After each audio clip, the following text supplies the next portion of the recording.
And we are live. So we have had 40 minutes of technical difficulties, but we've made it. So good morning, BSB. Great to be here. This morning I've got a guest in the studio. And when I say studio, I mean my office with stuff all over it. The man we're speaking with today is a gentleman by the name of Matt Stewart. Now, if you live in Brisbane and you've driven along the Riverside Expressway and you've seen the eyes staring at you on the columns there, then you'd be familiar with Matt's work. Now, I would love to take this all the way back, and for people that have never met you, but perhaps driven past your artwork as people here in Brisbane, Matty, would you like to introduce yourself and tell us a little bit about what you do? Of course, yeah. Thank you for having me, Scott. Pleasure. I'm Matt Stewart. I'm a contemporary fine artist, and I have lived in Brisbane all my life and recently moved to the Sunshine Coast, but still refer to myself as a Brisbaneite. I produce canvas artworks in the studio. I produce limited edition art prints, and I also paint murals for business, for residential, external, internal, really just a all-around creative person. And that I've certainly seen lots of over the years. But, you know, Matty, you don't just start out painting murals.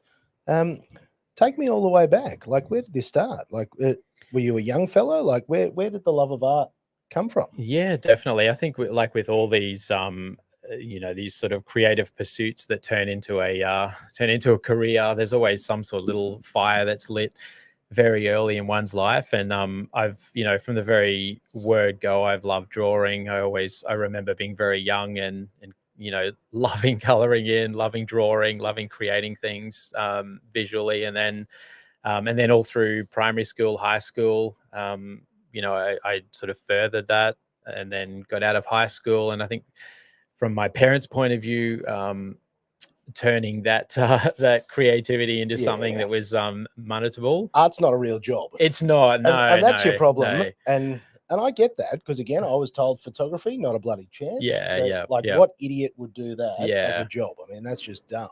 Yeah. And I think that's the tough part as a parent, is you're trying to get your kids to, oh God, make a decision where they're not going to like immeasurably suffer and not get paid for what they do. I mean, we can laugh at that now, looking back in hindsight. It's you know, you do it's a big gamble. Like, is it going to work? Is it not going to work? But I think if you have that inside you, you know, and there's something deep down that you just know that at some point it's going to tick over and turn into something tangible. Well, you can't stop it. That's the problem. Exactly. Like, if you want to make stuff, if there's something inside you that just burns like a fire, you can't stop it. Yeah, absolutely. Yeah. And my favorite part there was that these days when people go, "Oh, what do you do?" I'm like, "Mate, I'm a coloring in guy." Yeah. Like, you give me a box of Crayola, and that's my job. Yeah, and look, it always gets a cheap laugh. Yeah, I do get mixed responses when because you know, if you're out in a scenario where you're meeting new people and they ask, it's either there's the one person that's really excited and wants to know every detail about it, and there's the second type of person that almost looks down on you going, oh, good on you. Oh, you do art. So what you're telling me is you're very poor. Yeah.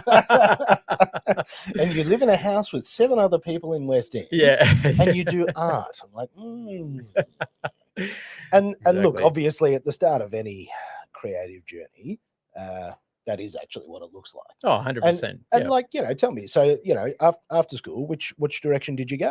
What did you follow? Yeah. So, as I was saying, my parents, you know, could see that there was that passion in me, but, you know, sort of directed me towards something where I could actually monetize it. So I went into graphic design, which in 1996, 97 was very different to how it is these days. There was no do-it-yourself apps or platforms or anything like that. It was, if you wanted a logo design, you went to an advertising agency or you went to an independent graphic designer. So that was the career path that I started on. And were you doing that? So at that point, I mean, this is early computer days, early Photoshop days in relative terms. Yeah. And particularly in a commercial setting.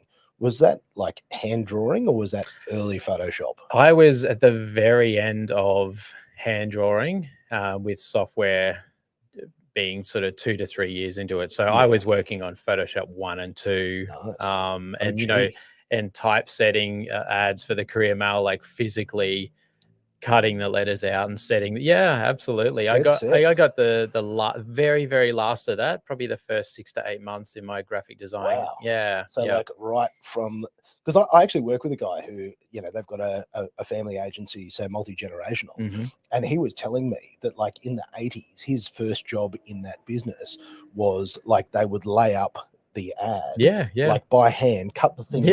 It's very archaic. And then he would jump in the car with that, you know, hand, you know, glued on arts and crafts style, take that over to the client to get, you know, any changes or anything. And I'm like, yeah, what? 100%. I worked at I was lucky enough to go straight out of design college straight into a company called TPR. Let's see. Came work for Scott. Into an ad agency in the Valley. So we did a lot of very high-end clients, like a hell of a lot of newspaper advertising back then in the Courier Mail when that was large and trusted and number one. So yeah, exactly. It was you know, they'd make a change to a headline, so we'd change it on the computer using Illustrator or Quark Express, if anyone ever remembers that. You'd print it out, cut it out, reset the headline, and then fax it through to them, and they'd approve it, and then off it would go to the Courier Mail. Now, do you know my other favorite thing? When I'd go to my dad's office and they'd fax each other jokes. Yeah. That was one of my favorites. It's like the original meme. Mate, the original meme. Yeah. They were like taking things out of the paper and faxing those jokes to each other. I actually thought that was the best. It's awesome. We are actually missing that. Because imagine that going over to your fax machine. Yeah. So, okay. So you're using Quark, you're using Photoshop 1. Yeah. You've got a real job that's still kind of art. Yeah. How did that progress? I worked in that ad agency for I think 3 years, and then decided to go out and do my own thing because I could just see that, you know, the potential of one thing I always gravitated towards was logo design. And branding. I just thought that the way that you can create, you know, a singular image that portrays so much about a company or a brand, like that's always just been ingrained in me, and I just love that sort of thing. So I went out on my own and started doing my own thing. So that's the first time I worked for myself, and basically just doing logo design and branding for small and medium businesses. See, that's pretty wild. Do you remember any of those businesses? What sort of things were you doing? Were they? I don't stretch your mind, Matty. I know TVs were in black and white there. Yeah, pretty much. I actually don't remember any of them. Like, I mean, just like, you know, like local small, like you know, an air conditioning business, an electrician. I remember doing a whole heap of. This was something really cool. I was maybe 6 months into it, and I had a guy that built hot rods. It was based down in Loganholme, and he wanted me to design a whole heap of and illustrate a whole heap of hot rods that he would then turn into screen prints for t-shirts and sell them at all these events. So that is wicked. Yeah, it's awesome. So back then I was like sketching all these really cool hot rods and, you know, and using you know, doing them manually, not even with software. Yeah. So that's actually really cool. Yeah. I've always loved drawing and loved, you know, coloring in, and even now with my daughter, like I was doing that the other day. I just, you know, you spend 5 minutes doing it and going, I actually love this. I wish I could do this all the time. Yeah. It's pretty good, isn't it? And have you taught her to stay in the lines yet? She's 3.5. She's still, I'm trying to color inside the lines, and she'll come along and just, you know, go straight over the top. Oh, that's lovely. Oh, that's beautiful. Yeah. All right. So you've gone out on your own. How did that go? It went really well. Like I ended up building the business. It was a great little business. Like had a little home office. I didn't need a lot of room. It was all about work-life balance. I was enjoying it. And then along came a little twist, which is one that really sort of skewed my career, but one that's actually I'm very thankful for. At the time I was buying a little Mini Cooper S. So I ordered it from a BMW dealership in Brisbane, and then just got really friendly with the salesperson there. And we'd keep in touch, and you're building a car, and you're getting updates on how it would all go, and you'd go down to the dealership and have a coffee with them and chat to them, and this went on. I think the car took 6 or 7 months from the time I ordered to delivery. So this went on.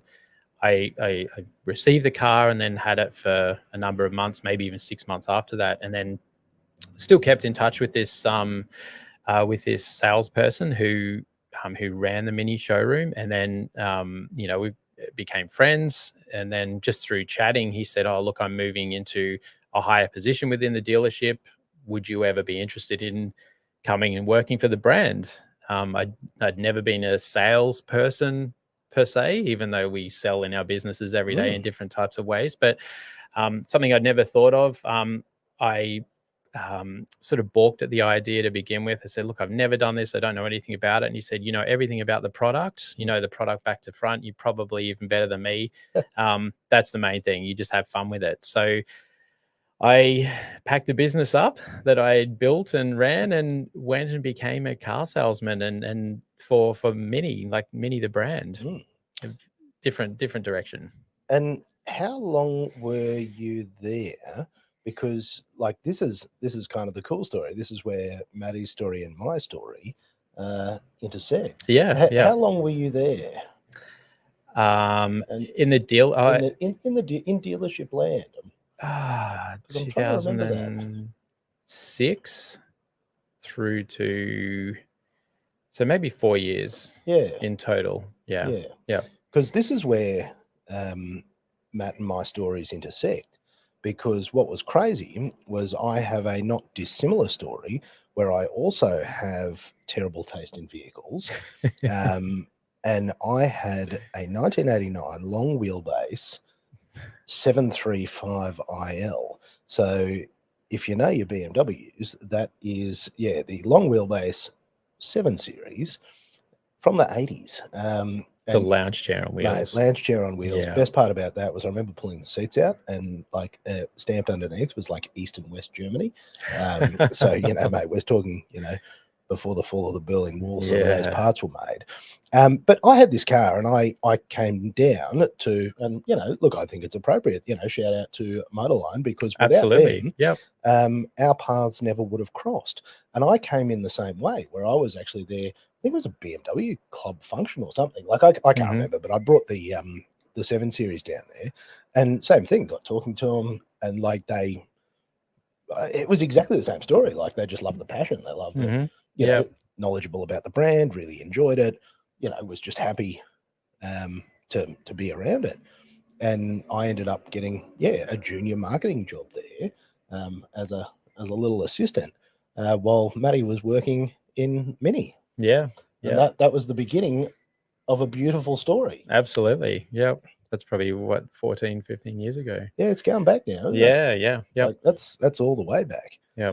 And I guess the thing I remember from the time was obviously I met you and I went, what a legend. And I also remember seeing your artwork. I remember at that stage you doing canvas artwork. I in particular remember at your place you had I'm sure it was a red couch. It was like some just ridiculous colored leather, or was it blue? Oh, it was blue. Oh, mate, it was electric blue. It was crazy. Whatever it was, it offended, so ridiculous now, but then it was cool. It offended my eyeballs. But you had this artwork there that actually had it had the zip. And I remember that integrated into it. I remember that piece of art on your wall, and I just remember looking at that and going, "Man, that's a talented dude." And you were there selling cars. Yeah, I think while I was selling cars, I never really lost that creative side. Whenever we did any functions or anything like that, I always wanted to be. I still had my Apple laptop. I still did creative work for it and so forth, and for customers, and I'd always painted canvas artworks, but then put that on hold for a couple of years, and then just decided to pick that up again and start playing around. And exactly as you said, they were for me. Yeah, I'd paint them and just hang them on the walls, and And then, just needed to do it. yeah, Just needed to absolutely. make art. Yeah. Because let me see if I remember this story correctly. We'll see if we have a similar Mhm. recollection here. Was that I remember talking to you and you telling me you're a graphic designer, and I can't remember if you were sort of thinking about doing something different or, because you'd been there for a bit at that stage. Mhm. And I sort of said to you, would you do design in-house? Like, would you step away from I the actually sales I team remember that exact conversation. Yeah. and would you come over to the marketing team? Because I'd seen what you did Mhm. and I'm like, what a gun. And we got on really well. And I thought this could be a really good working Yeah. relationship. Yeah, it was. As I said, I remember that very, very clearly. It was a little bit of both. It was probably 3/4 of you saying that, and me really thinking about it. And I think at that point in time, I was, in 2007, the new Mini. So we had the first generation, then they bought the slightly bigger one out, and that was bigger and better, and the engine was amazing, and there were the excitement around it was amazing, the launch, and then the few months leading up, or a few months after the launch, people were just like scrambling to get it, and it wasn't really, I think for me, it wasn't really an actual traditional pounding the pavement sales job. On a Saturday I'd have 10 people lined up just to take an order. orders. And you'd have fun with them, and I think once that started to slow down, and then you really got into that divisive, like almost like grind of a sales job, I started to realize that wasn't me. I didn't want to do the things that you needed to do, and not to take anything away from any salespeople, but there's an element of it that you kind of have to bend the truth a little bit, for all those sorts of things. It can be a hard grind. Yeah, absolutely. And I found that it didn't really sit well with me. So I think when you came to me, I was almost thinking, oh, I don't know, like this is, and it was starting to kill my creative inner, and all those sorts of things. Well, because you go from a hero on the 30th if you've hit your targets or exceeded your targets, and then you're back to zero on the next day. Mate, like the sale, and I've always looked at that and gone, sales in that capacity is a brutal game. Where that is your only role. And over a long duration. That does take a special sort of. It does. It takes toughness. A certain person, and the people that excel in that, they're very, very different to you and I. And that's, that's who they are. They're amazing at it. They have that special skill set. Absolutely. And mate, you need that. Mm-hmm. But okay, so so we have that conversation on you've been ahead. You've sort of, well, we both remember it in the same sense. Mm-hmm. So I've thrown that out to you. You've been ready to make that change. I think that was the start of, I guess, a really magical time. I remember that time very, very fondly, where, you and I would just, there was an energy to it. And I guess we've always had that. Absolutely. Where, we're very similar, but very different, but almost the same. You have terrible taste and you like Apple Macs. I obviously understand that Windows and Android are superior. So, there's How long did it take to get this set up this morning? there's a real yin and yang, to this relationship, as well as, just the friendly abuse and banter. Because I just remember that being like a super creative time, where we did like some really incredible stuff. Yeah, absolutely. Yeah. Pushing the boundaries of what a traditional car dealership would do for events. That's the thing that I really remember. And a lot of that was driven by yourself. I mean, you can go into a couple of these things. Well, again, that's just because I'm mad. I was very fortunate where I was given the opportunity to sort of run with a few things. We had a young dealer principal who was very open-minded to doing those sorts of things. And he was like, let her rip. Yeah. And, some of the things we did, like the stuff, the massive events out at the Polo and, the scale that we blew those up to.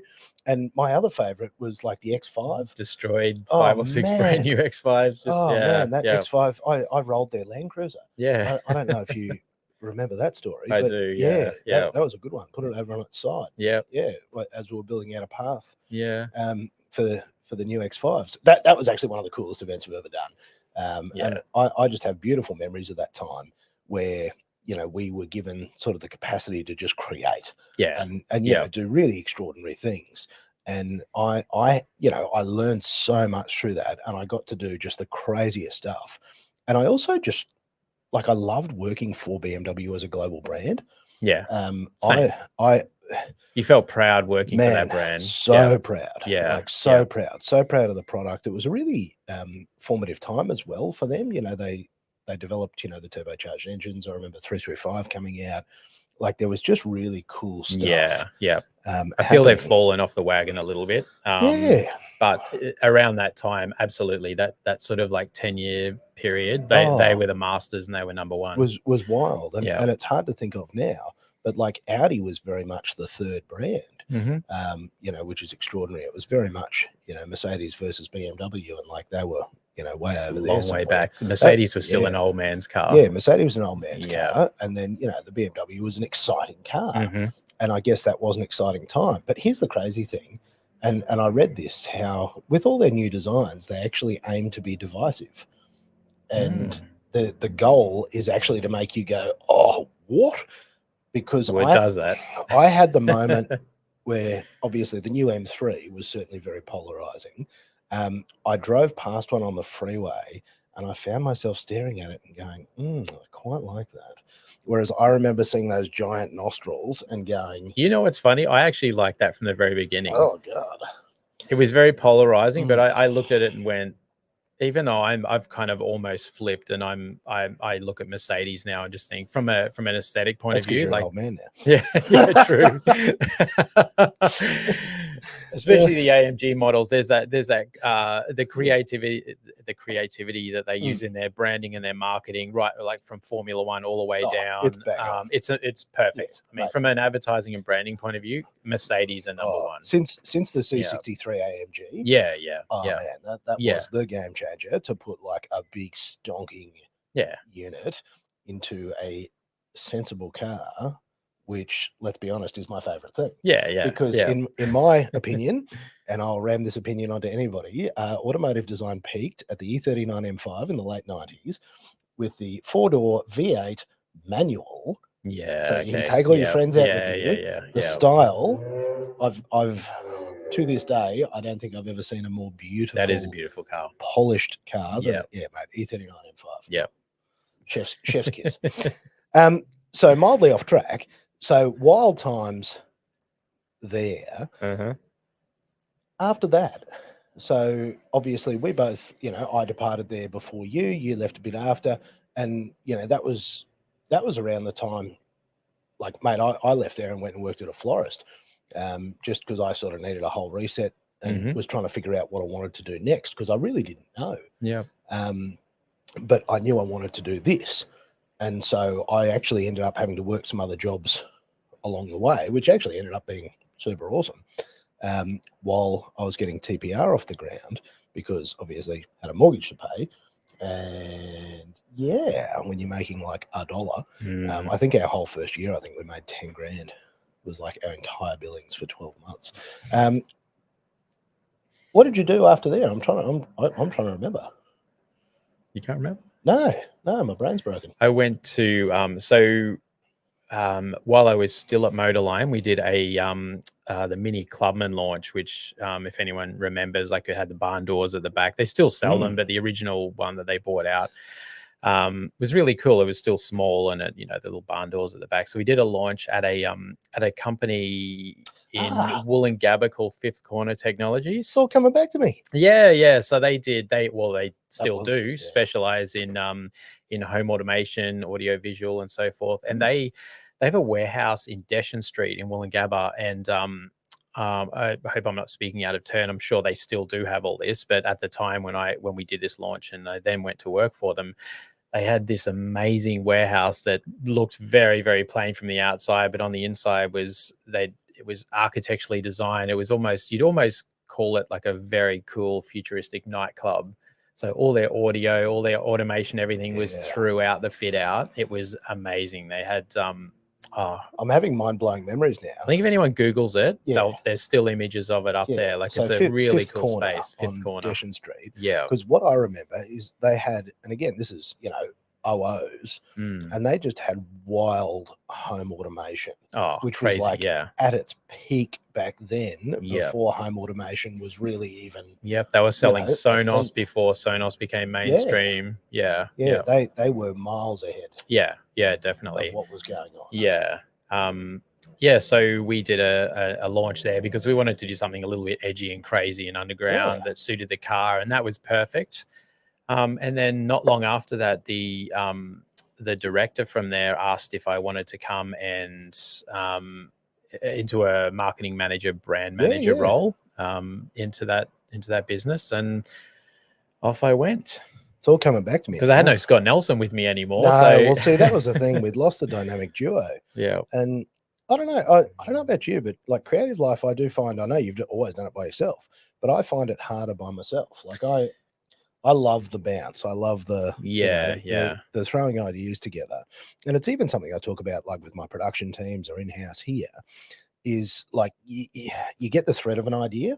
And I always say this, when I'm pitching something to the team, like, this is a terrible idea. It's not fully formed, but it's a thread. I know that there's something there. And then having somebody with you that you can sort of bounce that out. Yeah. 100%. Like, I think with my situation now, it's hard because it's coming from, so far within from a creative point of view. It's, artworks are a very personal thing. Whereas when we work together, which we'll get into on different projects, that sort of thing, is to have the balance of the two is pretty amazing, because I love that too. Like you throw an idea out there and it may not be the best, but the second or third person next to you at the table might be able to work on that and direct it. And it's almost like this meandering path that, where you want to get to, but 4 or 5 other people may give you a better way of getting there. And when you've got when you've got good, talented people together, it's actually the thing that I really love about the video production work we do, like the big scale stuff where you're doing like TV commercials and stuff, where you'll have like 10 people on the project. Yeah. But every person is an absolute gun. Like they're, deeply creative. Yeah. And just, when you get a group of people like that and they're only working on like their finite specialization. Yeah. Oh man. Just beautiful things happen. Yeah. And there's immediate trust in them too, because you just know that what they're producing is is quality, and because they're not there by accident. They are not there because it's their first rodeo. I've met them and I've gone, you're a gun. And then we've worked together, and then we get to that project. And like that is special. So all right, so we're both flying solo at that path.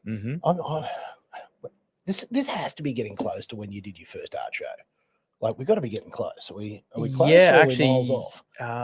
No, we're pretty close. I'm remembering the joint in the valley where you did your first show. Yeah. So as a solo artist, I did a dual show in the valley first with Kieran McMaster, who's actually, if anyone knows Anthony Lister, he's quite a famous street artist and has become quite famous and infamous all around the world.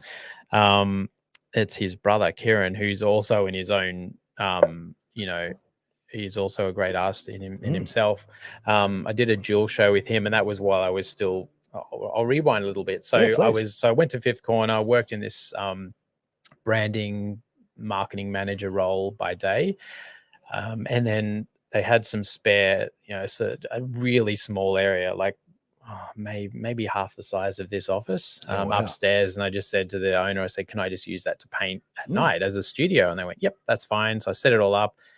So I would work during the day, and then 5, 6 o'clock would finish a work day, and I just walk up the stairs and paint up there. That is quite an integral part to the story. I don't think I knew that. So that's pretty much where I got to the point of going, okay, I'm creating something again. I'm starting to love what I'm creating again.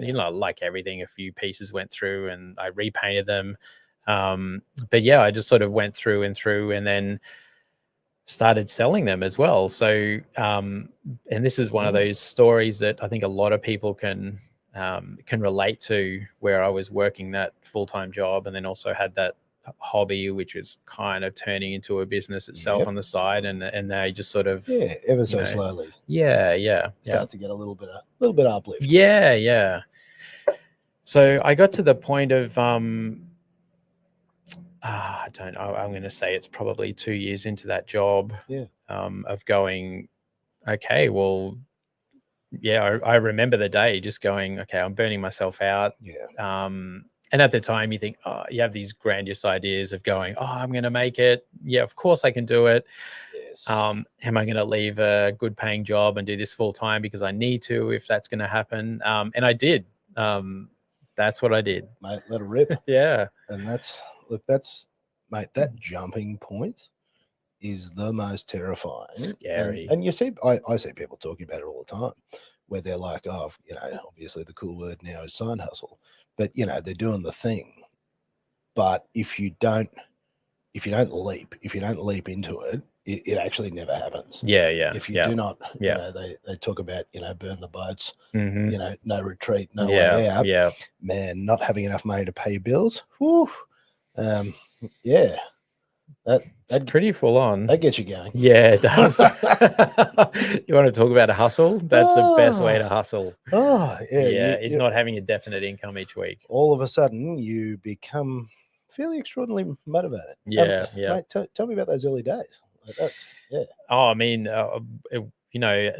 as you know, they're hard. They're really hard. Like at the time I was, before I made that leap, I was living in a nice little, wool store apartment in Tenerife, and I was a cool artist, and but I wasn't really the cool artist because I had a full-time job, and I was kind of just, it's like, you're a sellout. Yeah, absolutely.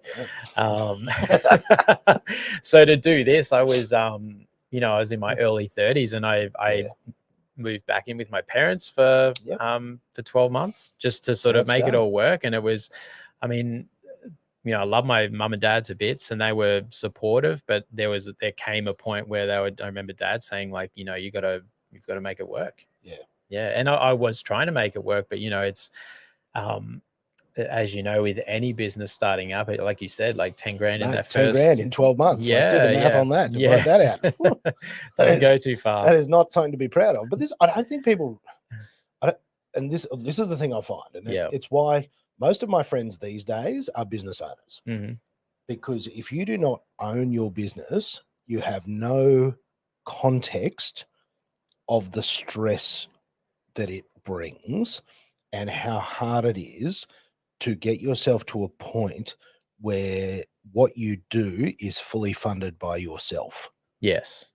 Like that is a good way of putting it. Like, mate, that is a mountain that is pretty much vertical, and like there's fireballs and icicles dropping on you, and then there's wolves at the bottom. It's like a Donkey Kong game, but 10 times worse. And you're just getting punched in the face the whole time. And this is the thing that I came to find was people that, just make their money, and they got a nice lease car, and they got all the flash. Like they don't get the sacrifice and the suffering that goes into like making your own show. Like just not even in the ballpark. No concept of the suffering. No. And I think, my wife had her own business as well.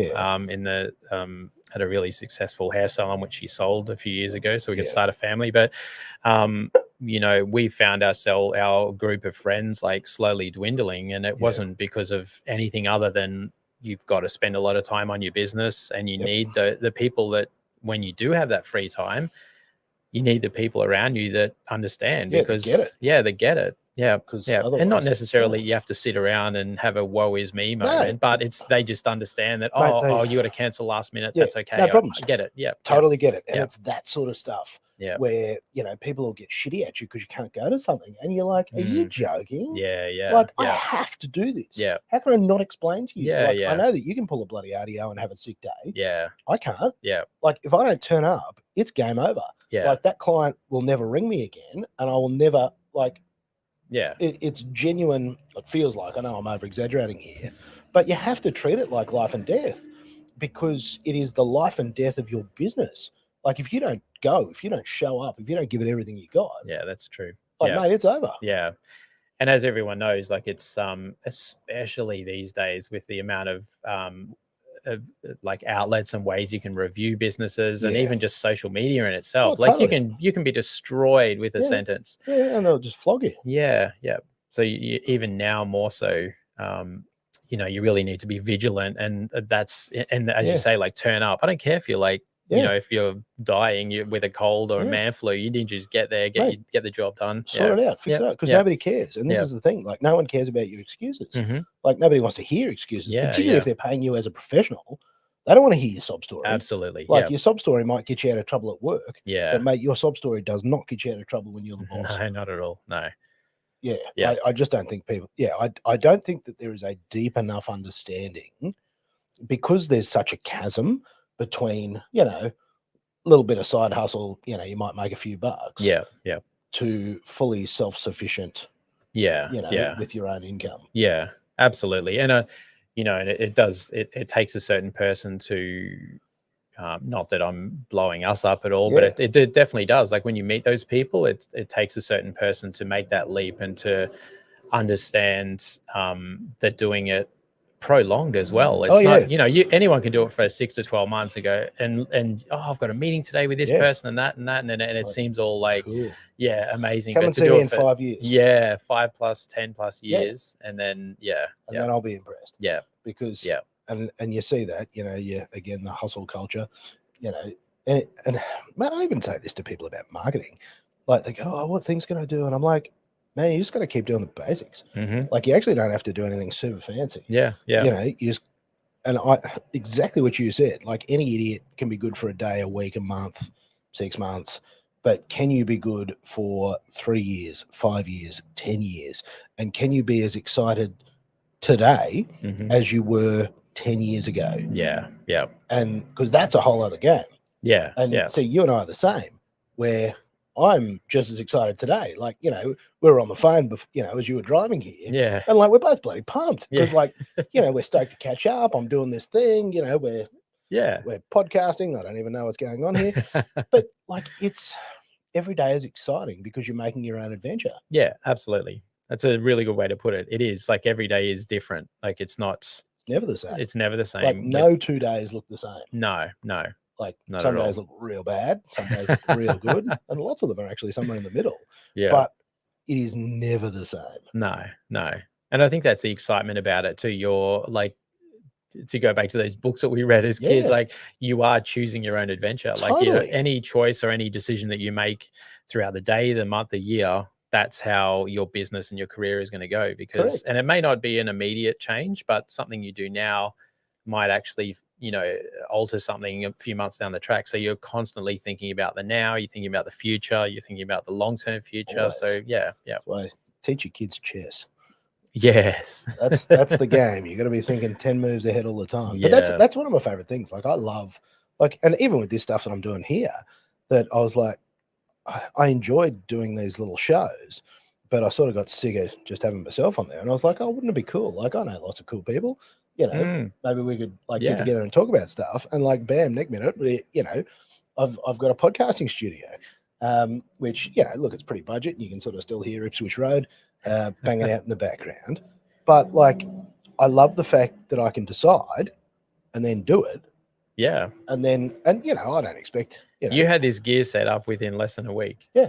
You messaged me and said, Yeah. do you want to come? We'll do it online. I said, do you want me to come and sit with you and do it? You're I'm like, yeah, done. Yeah, actually, that's exactly how it happened. So I didn't own any of this stuff a week ago. The fact that Maddie said, oh, we'll do it in person. And I'm like, oh, God, I actually have no capacity to do that. So I've like gone and set up a whole studio. Yeah, I got a shout out to Jason and Tanya from the Just Shoot Me podcast because they actually showed me what to do. Because, yeah, I literally didn't know how to do a podcasting studio. But again, I jumped on Google, I YouTubed it, I looked it up, I figured it out. I talked to some intelligent people and then I did it. Yeah. And that's the difference is like you and I don't talk about it. We just get it done. Yeah. And so just going back to something you just said in that last sentence is something that which I wanted to get in at some point, but something that you said to me many, many, many years ago that I think about whenever I'm quoting on a job that seems a little bit overwhelming. I think, can I do it? Can I pull this off? You said to me, say yes, and you work out the details later. And I to this day, use that day to day in my business. Like and then that's exactly what you've done. You've gone, let's do it. And you figured it out. Yeah. And it's the same thing where you can't let stuff overwhelm you, because even so as of yesterday, the laptop that I was using, it was not a legendary Alienware like this bad boy here, which is actually from 2012. Would you believe it? This thing is a weapon. I cannot get over how powerful that thing is. Like I think that other laptop is like 7 months old. I had it set up here because I use the Alienware day to day, and I had this other thing set up to like set it up as a studio computer, and yesterday it just stopped working. And I'm like, good. Yeah. And then today I fired this up. Chrome decided to not work and wouldn't let the browser work, and I've restarted it 2 or 3 times. But it's that mentality where like nothing's working, and we could just pull a pin and go, oh, bugger it, we're not doing it today. But like that is not my attitude. I'm like, I said to Maddie, I said, look, it doesn't matter, we'll start a few minutes late, whatever, but I will figure this out. Yeah. And you keep going, you keep smashing until you get a solution, because that's all that matters. Yeah. Yeah. Like that's all that matters, is you just have to like problem. I actually said this to my wife this morning. It's one of the things that grates me, and I really get my goat up around this. Any idiot can find problems. And this is something that I can't get over enough. Like, same as people on the internet bagging you out or whatever they're doing, abusing your business. Yeah. Any moron can sit there and go, oh, that's not very good. It takes absolute brilliance to create solutions. Yeah. Morons can figure out problems. They can go, oh, that won't work because of this. Okay, moron. Yeah. If somebody says that and stands there pointing out problems, I immediately think that they're a moron. Yeah. Whereas if they go, oh, okay, what about this? Some ideas. That to me is an indicator of brilliance. Yeah, absolutely. Yeah.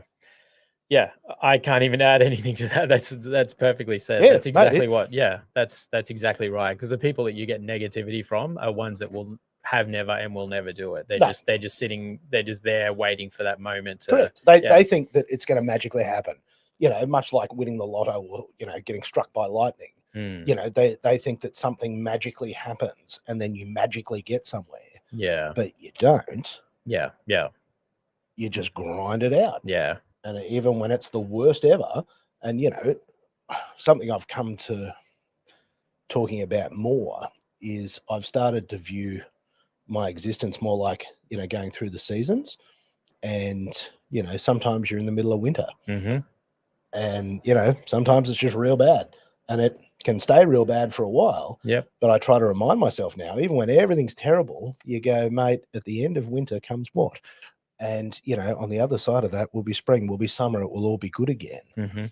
And I've had to spend a lot of time reminding myself of that, because so much of like this, creative journey, self-employed journey is a living nightmare. Yeah. Like, big chunks of it are pretty terrible.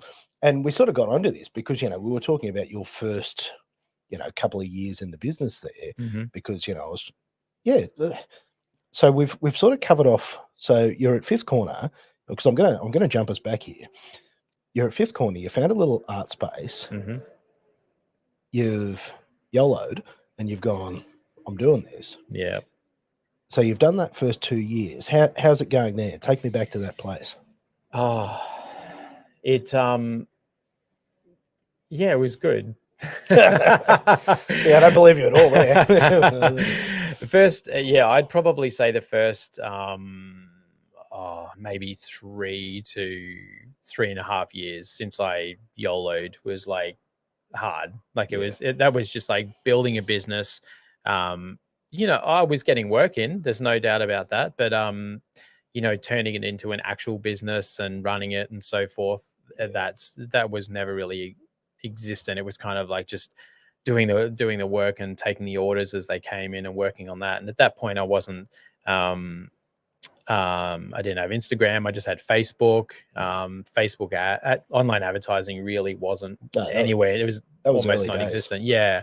It was really just relying on posting to your own personal page and hoping other people would see it. Yeah. And then getting referrals from that. So I think I did it you know, in hindsight, I did it when the tools weren't there to push forward like they are now.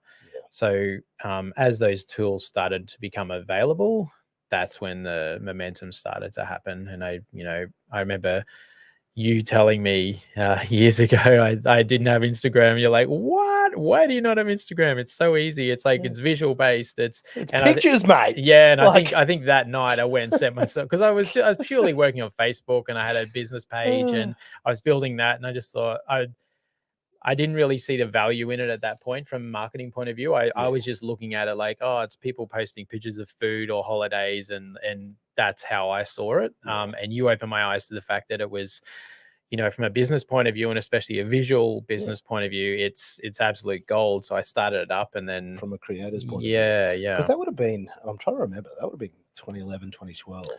I'm trying to think where the start of my Instagram stream is. And I reckon it's around there. Yeah, actually, I was probably a little bit later, maybe it's 2013, 2014, something like that. Yeah. Terrible. Late to the party. Mate. I'm not an early adopter with technology. I just wait, and so I don't have TikTok. I look at that guy. I don't have time for TikTok.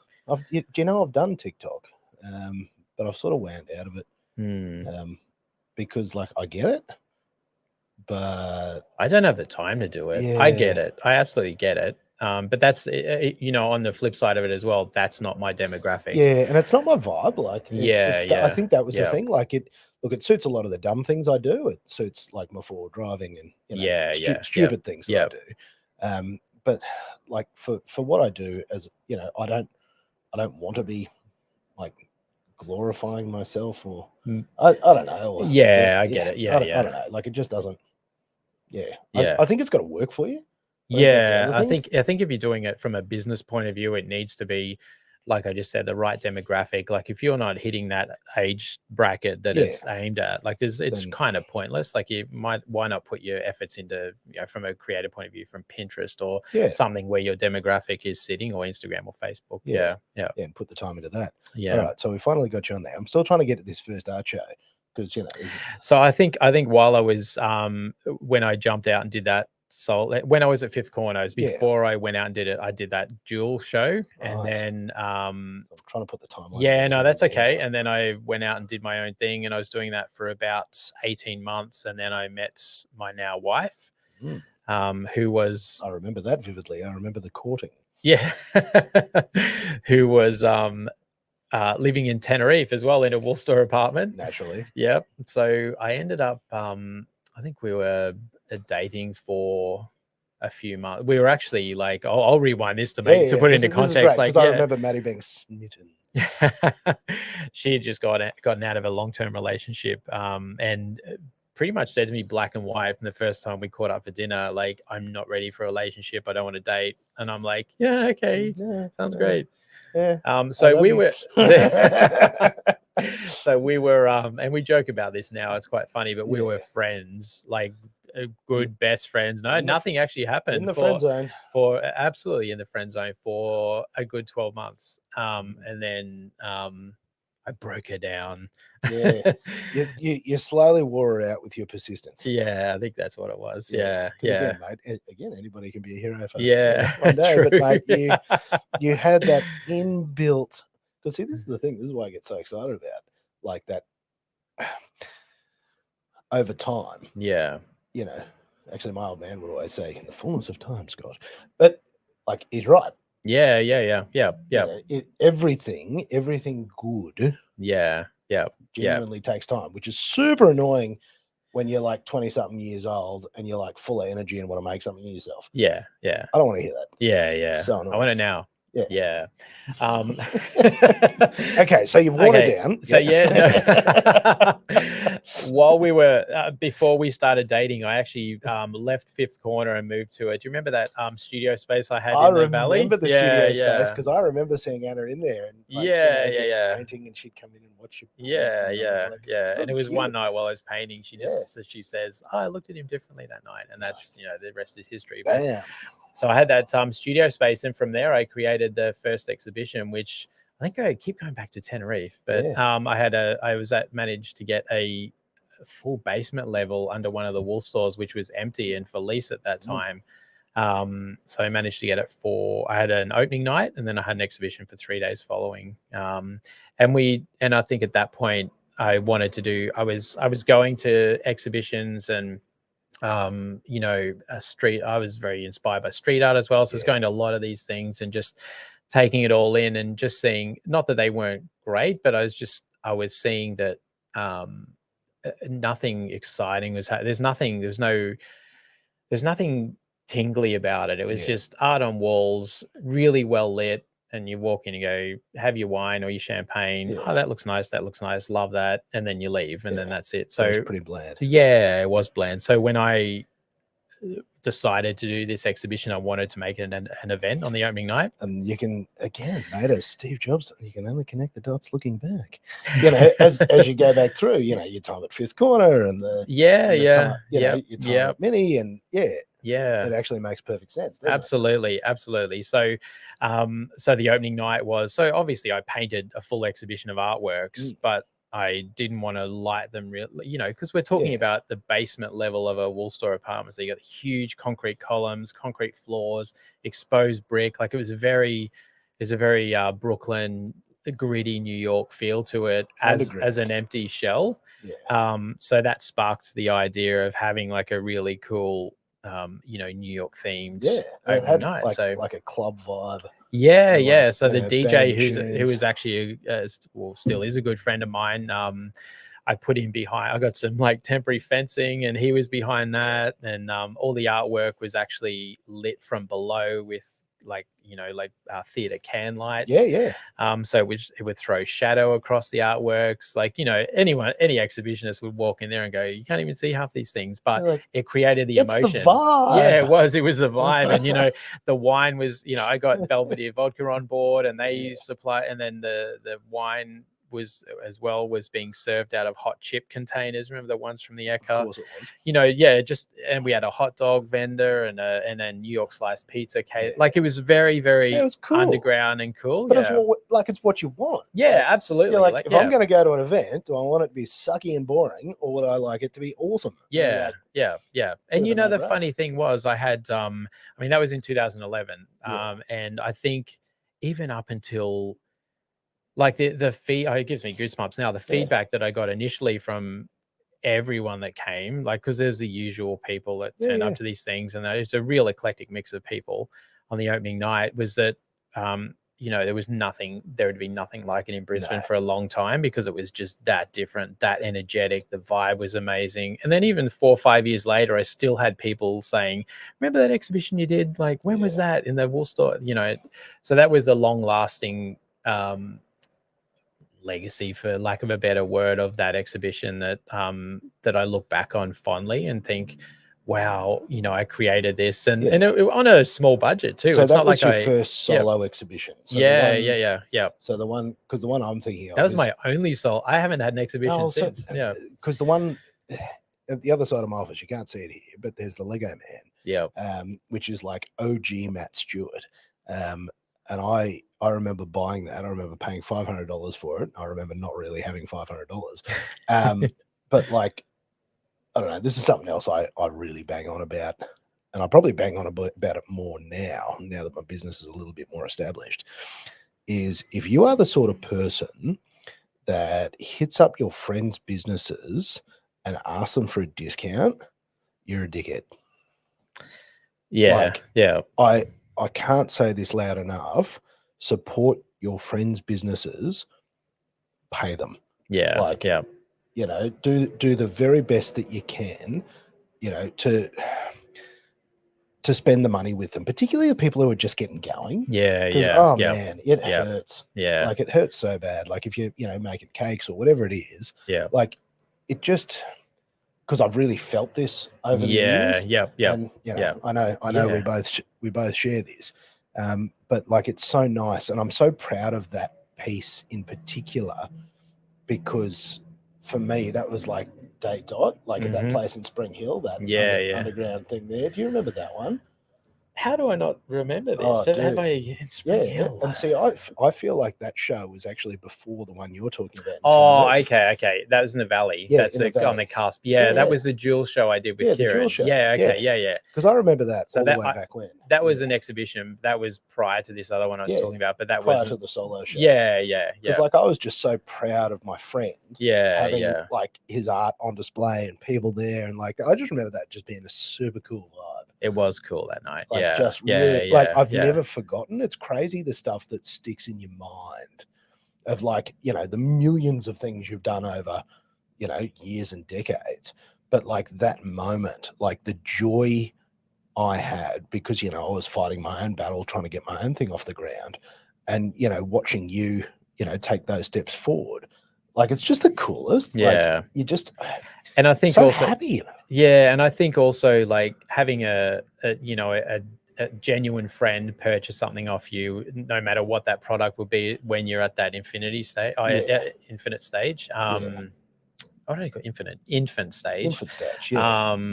I think that's really important too, because you just see if you think, okay, well, my friends can support me, then I know that, you know, I've got there's like there's a market for this. Like, it's cool. Yeah. And like that painting has followed me like everywhere I go. I'll have to pull it off the wall.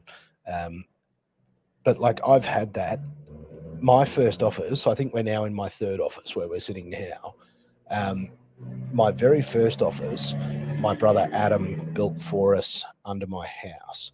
Like he literally went and got some plasterboard and some things, and he whacked some walls up. And you came to this office.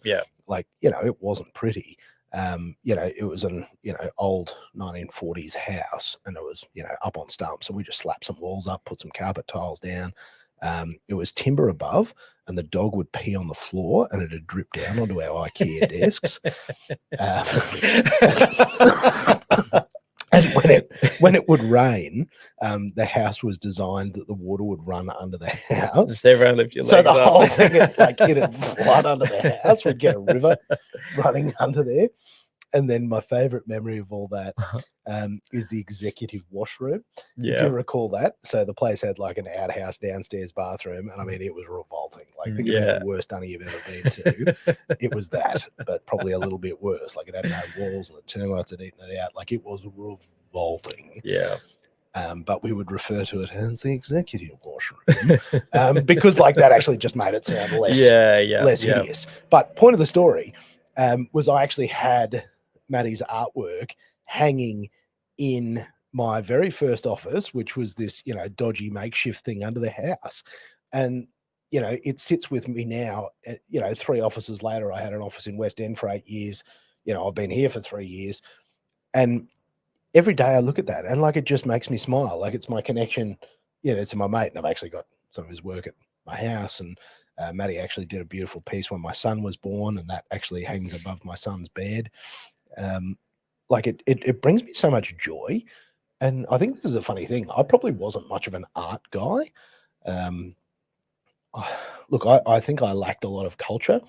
I didn't really get a lot of it, but like I dug it because you liked it. Yeah.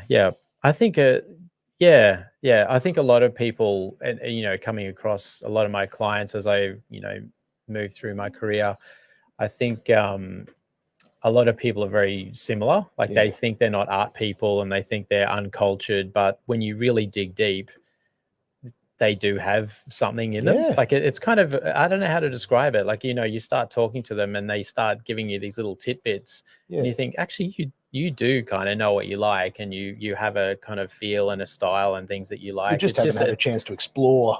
And maybe because it's not, like. It's not, absolutely. It's because it's not immediately part of their day-to-day life. They just gets like filed to the back and it's not important. And if it's not, I don't know, like when you think art, you think of like going to an art gallery and you think of, you know, great works, and you think of, you know, most people would shy away from that, going, oh, it's not for me. Or, you know, something like that. But, like it doesn't need to be. It's just whatever you like. And there's actually, I don't know if you can actually. So directly above your head, there's actually an artwork up there by, he's an Australian fellow that now lives in the UK, and his name's Jason Fong. And that bit of artwork he does this just crazy thing. So for Le Mans 24 hours, Mhm. which is like actually tickets just went on sale, he paints 24 watercolors in 24 hours, like moments from the race. Yeah. So like that is a moment from, I think that was 20. 24. Yeah. LM24. Yeah. Yeah, but what year is it? 2020? 2020. Yeah, I Yep. bought that during lockdown. Yeah. But I'm Very like, cool. oh man, it's so cool. And like that's what he does is, he's a photographer. And so again, like there's this burning desire to make art. Yeah. And like I saw that, I'm like, man, that is awesome. Mm. And I'd probably never, that actually started a whole other journey, where I'd never, like I'd, you've painted art for me and you've made art for me and Mhm. all sorts of cool things. And I've got to fit this in. At one point in time, I had the largest collection of Matt Stewart artwork anywhere in the world. You I was did. the number one. I think I was up to 7 works, but somebody's exceeded that now. But man, I want that on your Wikipedia page. Like I want, It was once. It was once. I'll have to keep topping you up over the years. Legit collector. Yeah. But I remember seeing Jason stuff, and like that was the first time I bought somebody else's art. Mhm. Like, and I actually expanded out past. Let me ask you this: why did you purchase that? 2 reasons. Yeah. So exactly what I said before. Mhm. I wanted to support the dude. Yep. Because like mad respect for what he's doing. Yep. I think that honestly that was the number one reason. Yep. Yeah. I wanted to be like, go you, that's awesome. Yeah. Yeah. Yep. And like support with my dollars. Yep. To go, that's kick ass. Yeah. Cool. Yeah. And I liked it. Like I thought it was cool. Yeah. It's really pretty. So right there is where a lot of people stumble with art as well. Like I say to my audience, like on social media or wherever, like I don't care if you spend $10 or $10,000, like you buy it because you love it. Yeah. Sure, there are people out there, like, and there's there is a whole community that buys art to make money off, and as an investment. As an investment, and that's absolutely fine. Like I support that. Like, but most people, general day-to-day people, like that want to purchase art, like purchase things for those reasons, not because you want to make money off it. No, man, you buy it because you love it. And I think that's the thing I've come, like, you look at all the silly stuff up on my wall here. We were talking about this earlier. Like it's all just stuff that I love. Yeah. And most of it is actually just stories. Yeah. Each thing represents, a beautiful point in time, a wonderful moment, a friend, a memory. Mhm. Like I've actually got, like that Le Mans picture is next to the ticket from when I actually went to Le Mans as a guest of Aston Martin, thanks to Liam Talbot at that point in time. And, like that was one of the best things I've ever done in my whole life. Like I got to walk on, like in pit lane at Le Mans, and I got to watch the start of Le Mans from Aston Martin's like private suite above pit lane. Yeah. I'm like, yeah. So that ties back to that artwork, and you just like, it just every brings time those I look at emotions. it, it's so like it brings me so much joy because I think of these wonderful times, these wonderful people, and like it makes me smile. Mm-hmm. And that's the thing that I guess that's the thing I've come to appreciate about art that I've started to collect, because I've actually started to have, like, I actually have a few pieces now at home. And they're all, I've got another hand-drawn watercolor from another artist that, my wife used to work with. And again, I saw her work. She posted it on Instagram. And I'm like, that is amazing. Yeah. And same exercise. Like she just launched as an artist. And same thing. I'm like, you're a great human. Yeah. I love what you're doing. I'd love to support that by buying some of your work. Yeah, yeah. But I've got to jump into something else that I learned from that Le Mans thing. When I bought it, it was the first time I'd bought a piece of art that was like just, flat. So it was just it was the watercolor on the parchment. Yep. Non-framed. Nothing. And I'm like, okay, what do I do now? Yeah. And that was a real problem because, mate, you can hear a switch road. Coming to get us. That was the Ambos. So this thing's come, and I've looked at it and gone, oh God, it needs a frame. And my challenge was, I'm like, this is such a beautiful work of art. I can't desecrate it with something from IKEA or Kmart, Mm. which is what I would have done previously. You know, you just buy the $10 number and just stick it in there and it should be right, mate. So for the first time ever, I realized how expensive framing is. Man, I had a heart attack. But I just, framing, mate, I discovered the art of framing. Yeah. So like I've lived, you know, same place for 14 years. And for 14 years, I've been driving past this sign that's like 3 blocks from me. And it's a little sign that says framing fabulous. And like, I'd never thought anything about it. I was like, mate, how la-di-da do you need to be? To be getting your own frames, mate. I'm like, turn it up. Yeah. Until I got myself a nice piece of artwork and I bumbled in there one day and I'm like, hey, I got this thing and it needs the frame and I don't know what to do and I don't know what it costs and I don't know where to. And, you know, Irene, who owns that business, again, somebody who works for herself under the house, like, man, she is an artist in her own right.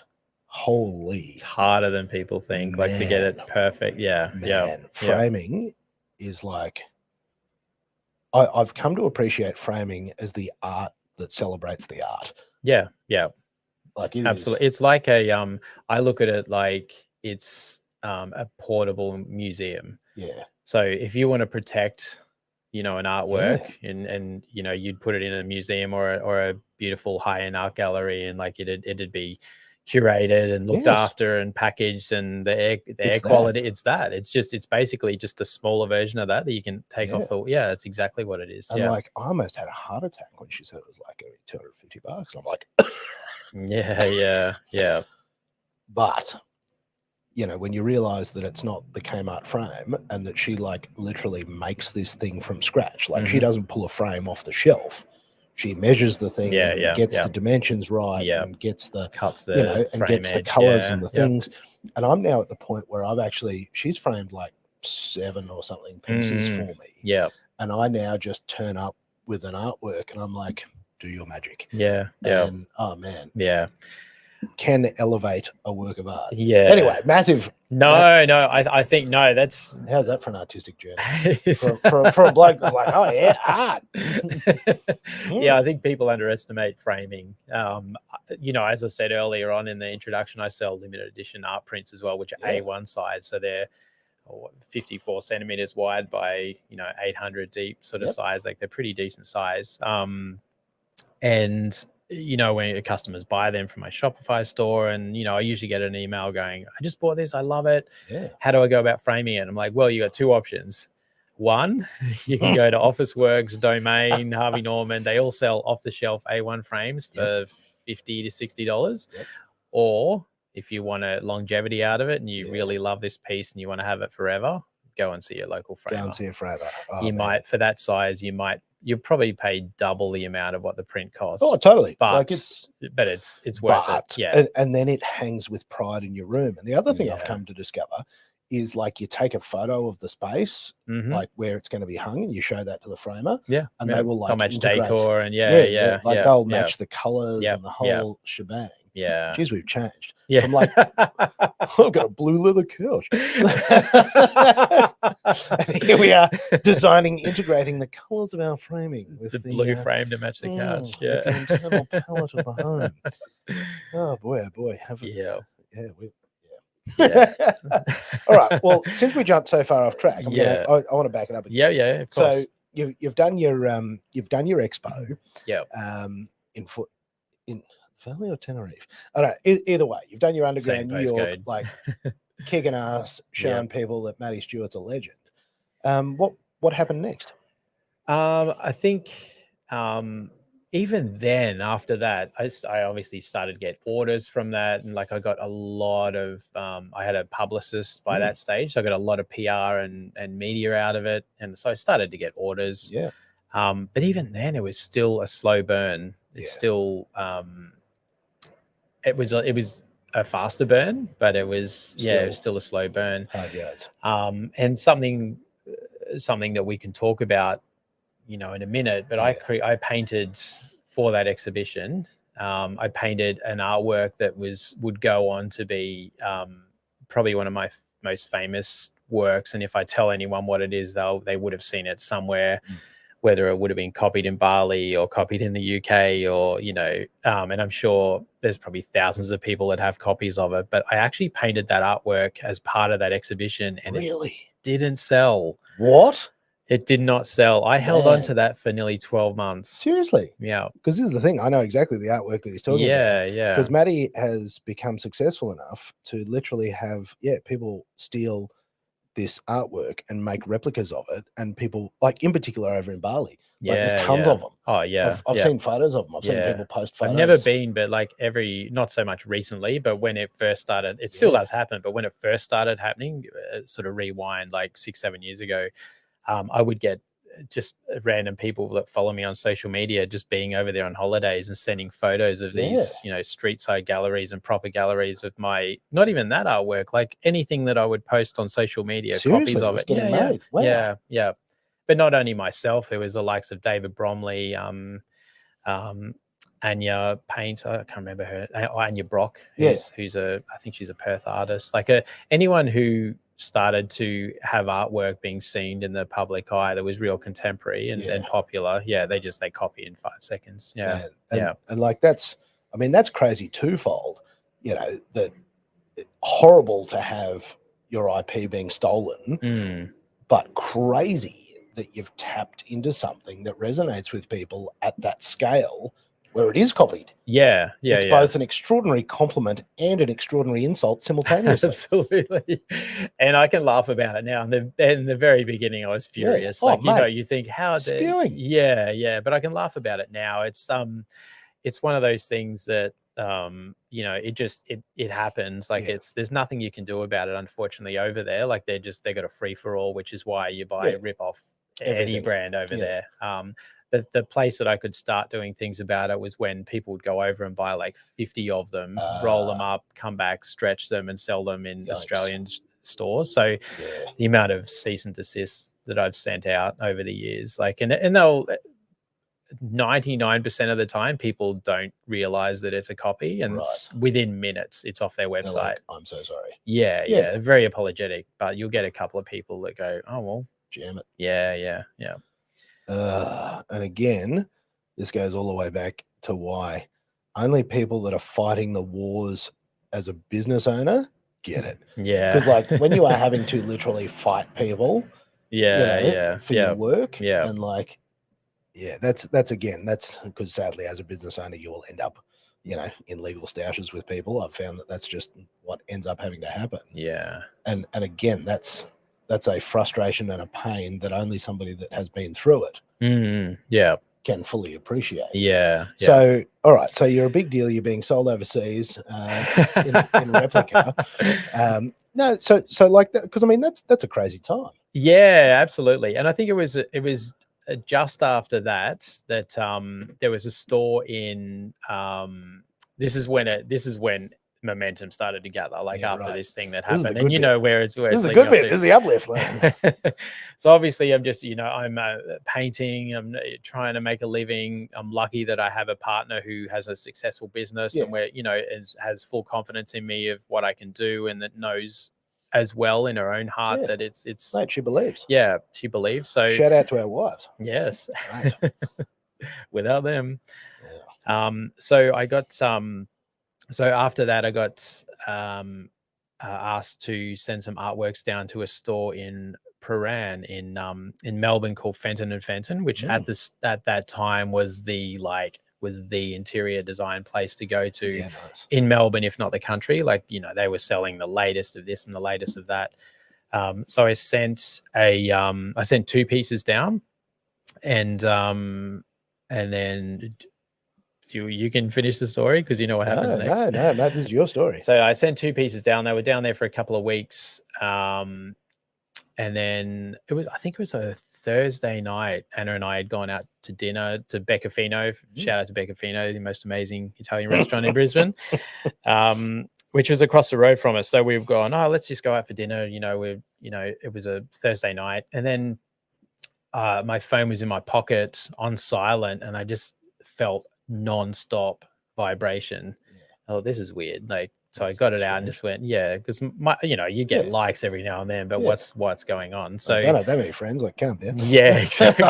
I'm getting spammed here. And what it actually turned out was Megan Gale had actually bought one of those artworks from Fenton and Fenton and had posted it on her social media saying, I just bought this amazing artwork. Crazy. And that right there was the tipping point in my career. That was the moment. That was the moment that it Gale. was one of the moments. That was the very first big moment, because at the time I think she had maybe 250,000 followers. Yeah. I think she's grown a lot since then. Sure. But it all of a sudden went out, this visual of this artwork went out to all these people that had never seen my artwork, and people mostly in Melbourne, but all over the country, that were the right demographic, had the right amount of income. Like it just, all the stars just aligned. The magic moment. Yeah. The tipping point. And we had to, I was just showing my wife, I just went, oh my God, look. And I was getting inquiries and emails, and I want this, how much is this? And I wasn't ready for it. No, I had, well, again, mate, you've been slumming it for for how long, and you're there going, oh, okay, one day I had, and you're like, oh God, it's the day. And I had no Shopify store at that side. I was literally like replying to people, and I just said to her, I'm like, quick, let's eat, we've got to get home. We're gonna go. I literally, I think I spent the next 5 or 6 hours just replying to people. Like I had a copy and paste. They're like, how much is it? Like, do you do different sizes? I love it. So all of a sudden I was getting all this traffic in and interest. Massive. And then I think I had about in 5 hours I had about 6 months worth of bookings. Holy, like that, just like that, just boom. And my Instagram grew, I think, by about 2,500 people in a couple of hours. See, that's crazy. And that is the best story. Because, I mean, back at that point in time, and this is what I remember most vividly, is you'd go into David Jones in Brisbane City, and there was like a 2-story high picture of Megan Gale. And like, you'd walk in there and you'd just salute her. Because, like, what a beautiful human. And then she was single-handedly responsible. Absolutely. For an absolute corner being turned. And people going, who's this dude? I love what he does. And you know what the funny thing is? Like, she is the most beautiful person as well. Like, she's so humble and down to earth. And I've gone on after that. I went on to paint an artwork for her son River when he was born. I think he's about 5 or 6 now. And then her husband commissioned me because she was in the new Mad Max movie. She played a role in that. So her husband then commissioned me to paint an artwork of her in that role for her birthday. I think it was her 40th, maybe. I forgot about that. I don't think we talked about it. It was her 21st. 21st. Sure. You're 21 forever. And then she's one of those people that I've never met her in person, but I've conversed with her via social media and phone over the years and stuff. She's a very nice, beautiful person. And that's just the best. And you know what the great thing was? She bought that artwork because for no other reason, because she appreciated it. She liked it. And isn't that's literally exactly what we were talking about? For whatever reason, you look at it, it resonates with you, it makes you happy.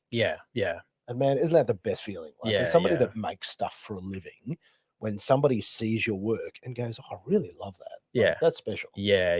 Absolutely. And I think that's what made it even more so. She wasn't buying it for any other reason other than, oh my God, that's amazing. I love that. Before you were famous.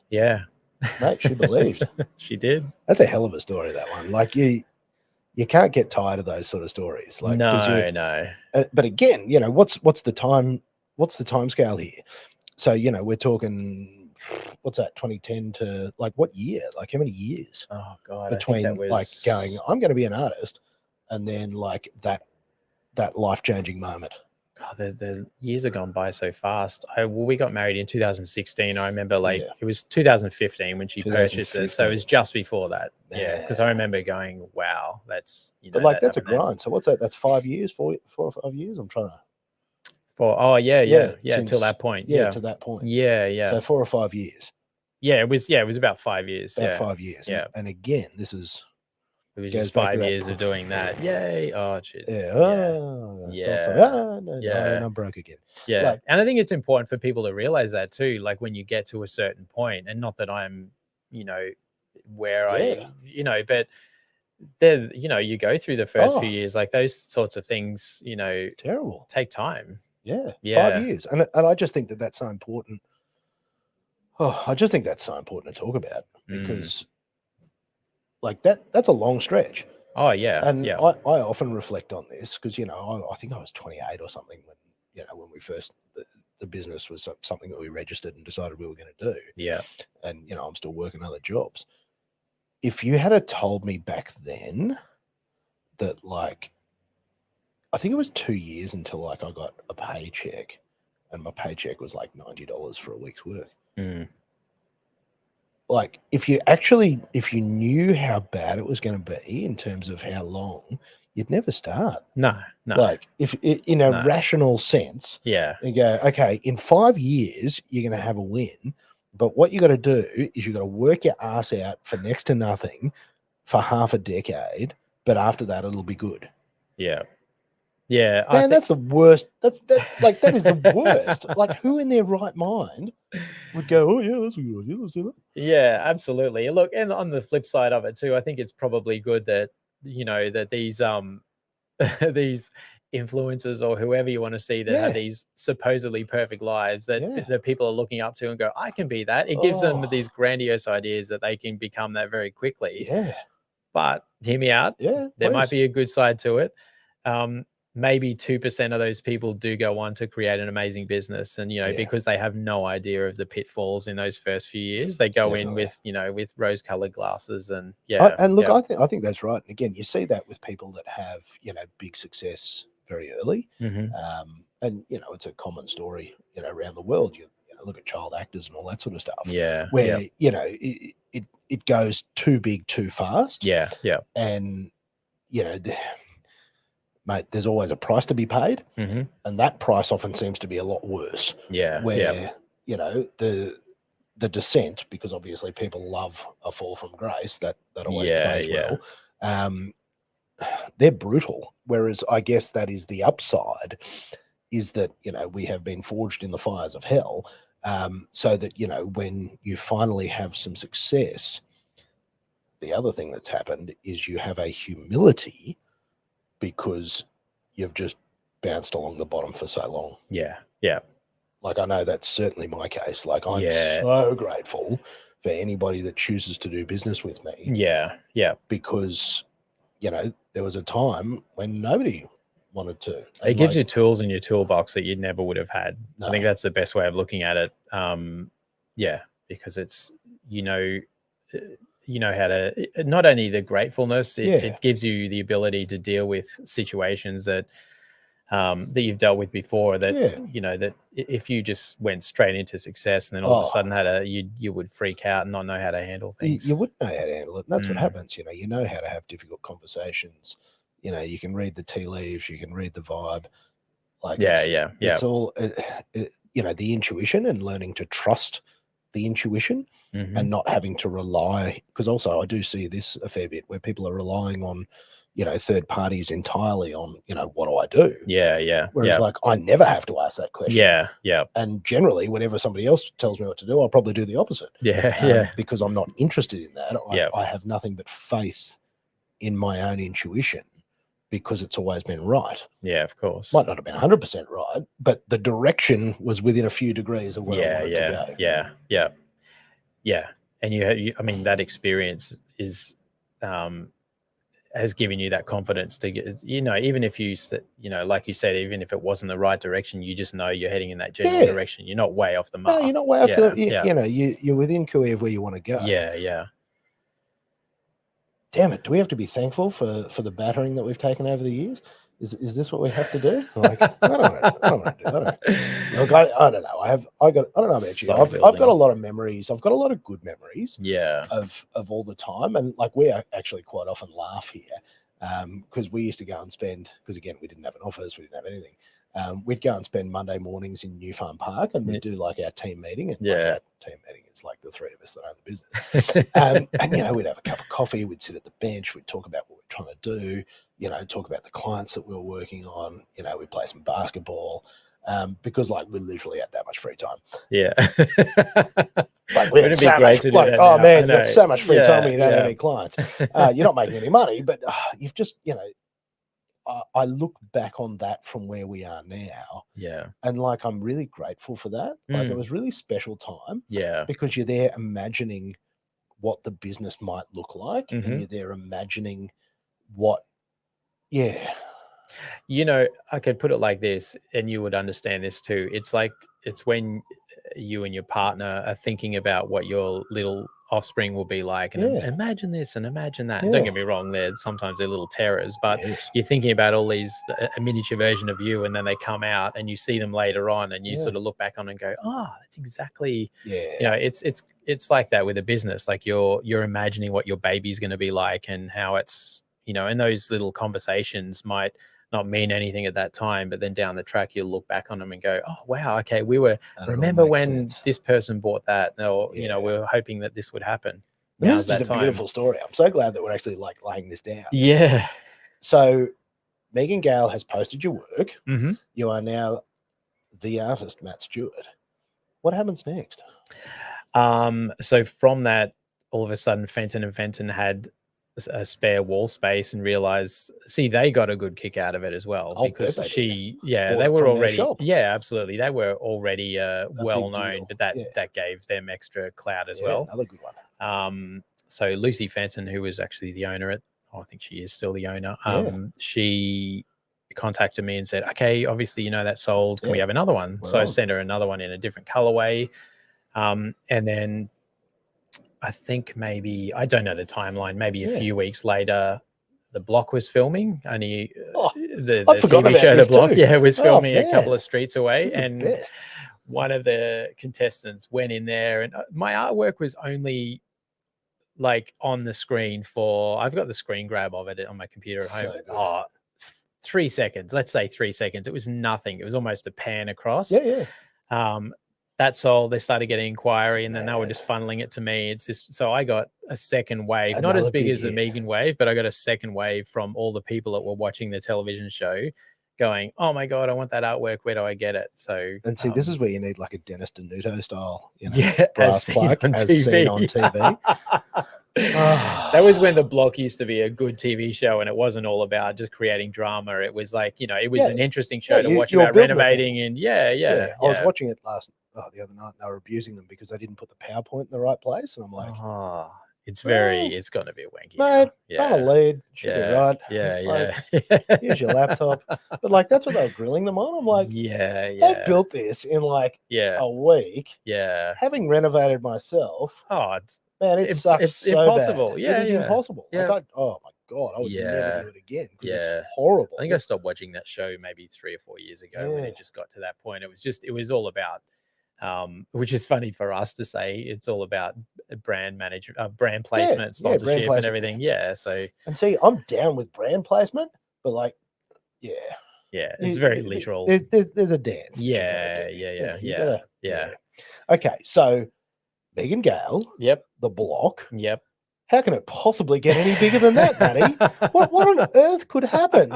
How? How do you get bigger than that? I think I went, and this is where our paths like really. I mean, we were always mates, but this is when we really interlocked as like Yeah. working together again. So, I think I had about 12 months of that, just madness, like keeping up with orders from those previous 2 incidents. Let's Yeah. call them. And you know, and still to this day, I still get work from that. Like it's. I That's mean, we're crazy. talking like, you know, That's a few years ago now. a few years ago. Yeah.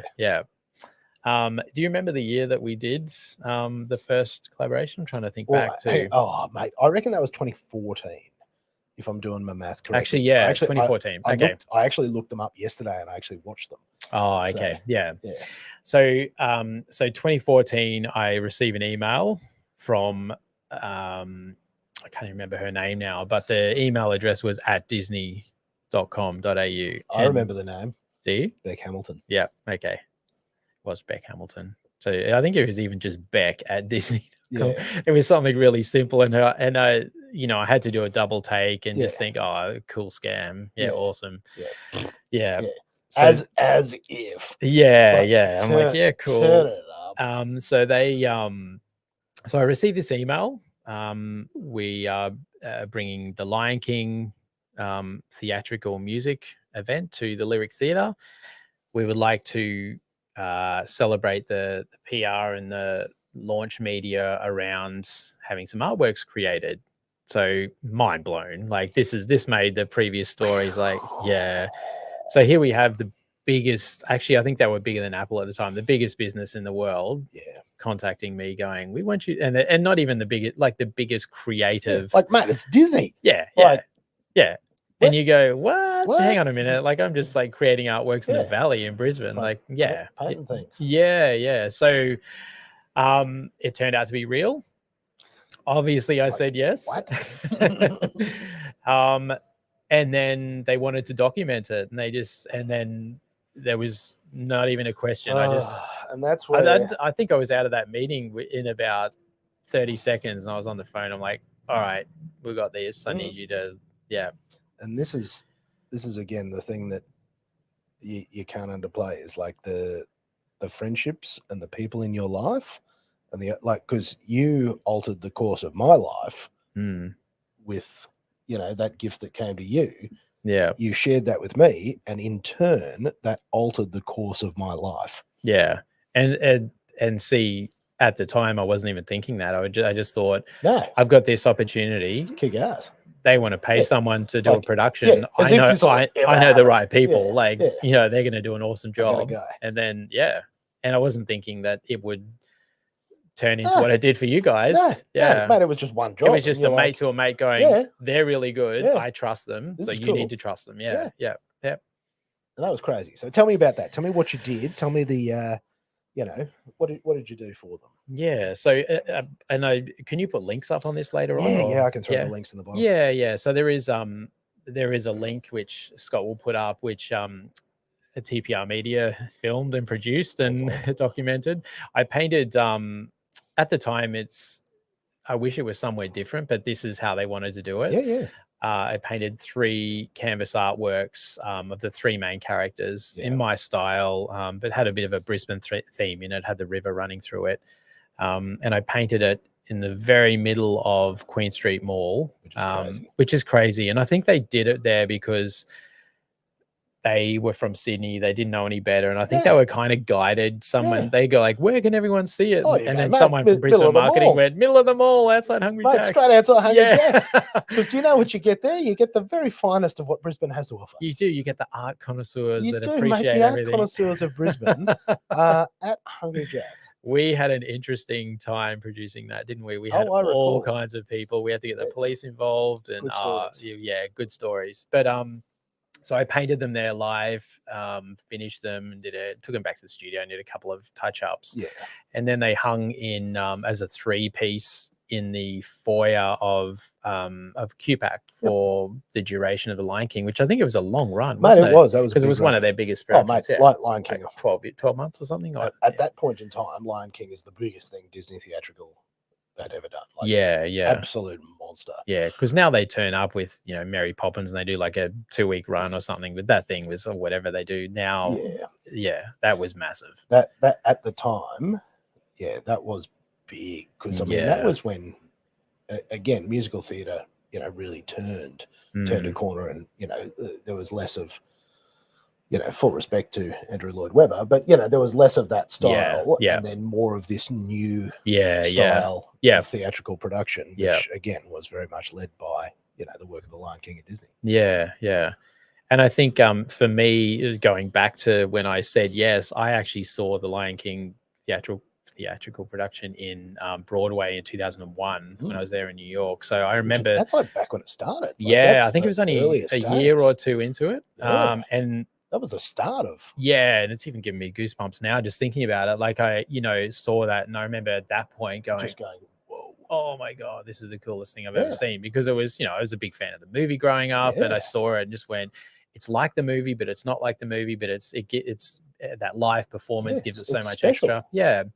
So coming into that, I already had that experience that, you know, I'd already seen it and experienced it and so forth, even though it was a long time prior to that. Yeah. So, and that sort of, I painted that, and then we got the really cool benefits from going backstage and seeing all the costumes. I mean, you more so than me. I went a couple of times to QPAC and had a bit of a tour, but I know you can go on about that. You've spent a lot more time, mate. This is the Matt backstage. Stewart show. This isn't my show.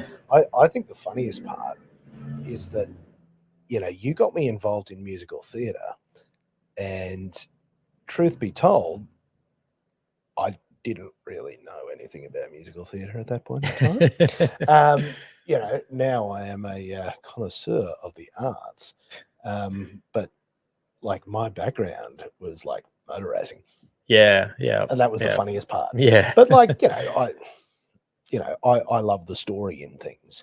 Yeah. And, you know, our cinematographer, Phil, I mean, he has just always had, you know, the most beautiful eye and the technical talent and, you know, all the skill, you know, of the actual execution of the work. But, you know, my fun part has always been, you know, the people, the stories, like exactly the same as like what we're doing right now. I'm fascinated by people. I'm fascinated by their stories. I'm fascinated by the journey.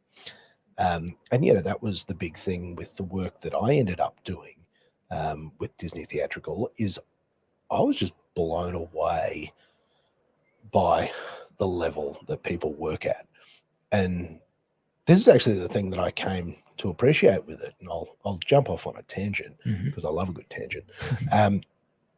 You know, working in like the international motorsport stuff, the thing that always blew me away was the people at the top of their game. Yeah. Like that, much like a career in art, to choose a career in motorsport is not the smartest choice. You know, you don't. It's probably even more so because the expense involved is You don't go there for family-friendly hours. No. You know, you don't go there for the monster paycheck. You don't go there, you know, for the you know, sensible schedule or the working conditions or like racetrack food or like all of it is terrible. Like, you know, you're sleeping in crappy motels, you're traveling, you know, you're hot, you're tired, you're exhausted. And, you know, if you physically work on the car, if something breaks, you're working through the night. Oh, yeah. And then you're working all the next day. And if it's a 24-hour race, you're not sleeping for 3 days. Yeah. Like, it's horrible. It's one of those careers where the glamour far outweighs the background. It's Instagram influencers. Like, that. It's like the glory shots are incredible. Yeah. Like, people look at it and go, oh my God. But the actual people doing it, man, they're working harder than anyone I've ever seen. Yeah. And the only way you end up there is because there is nothing else in this world that you would rather be doing. Yeah. The end. Yeah.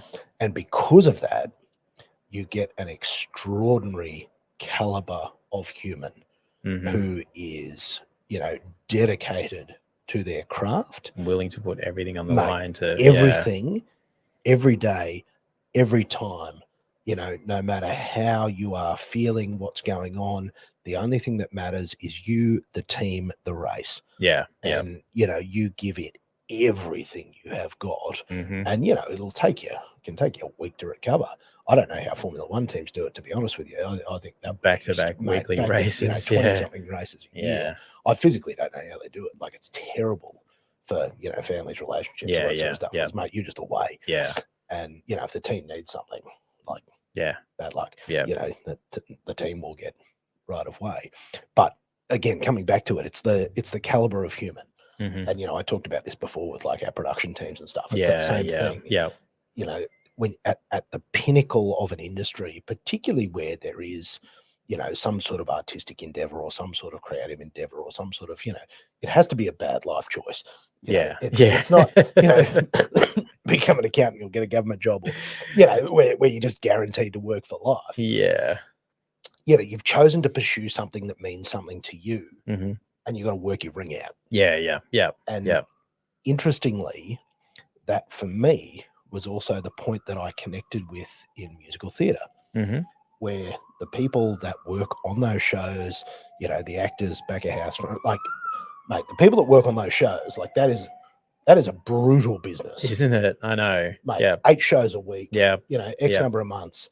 You know, you can be the star in the show, and then at the end of that run, like you're unemployed again. Yeah, Like you yeah, have a job. yeah. There's nothing, and it's I was actually stunned when I found out how much the lead cast get paid. Not to mention, you know, the as it filters down through stagehands and so forth, and everyone else involved in the production. But it just goes back to saying, you know, that they're doing it for the passion. They do it because they love what they do, and it's not a monetary thing. No, yeah, it's because they get enough money to get by, but they're not earning what you think. No, they would be like earning. you know, it's not megabucks. You know, No. You're not going to the Bahamas and retiring after one show. Yeah, like you got to work. Yeah, and you know, you've got to build a profile, and you've got to do it over, you know, months, years, decades. Yeah. This all sounds familiar. Yeah. But you know, if you want to become, Yeah. you know, one of the superstars of the industry, you know, that is a massive commitment and a massive journey.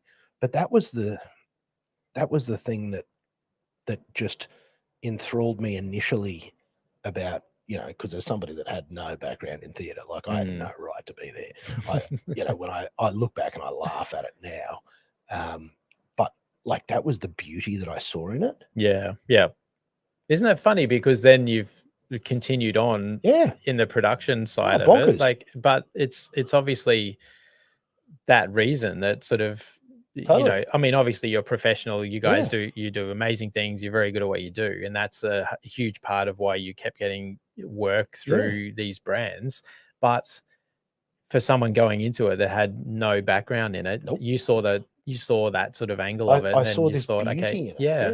Yeah. And that I think was actually part of the gift, and how a lot of that went so well was people end up in a bubble, and that was the thing that I sort of noticed was. They had a formula and they would just sort of do everything the same way. Yeah. And me as Joe Average, I'd go, but why? You know, if you're trying to talk to people like me, who are like, you know, I could go, I could afford to go, but like, why?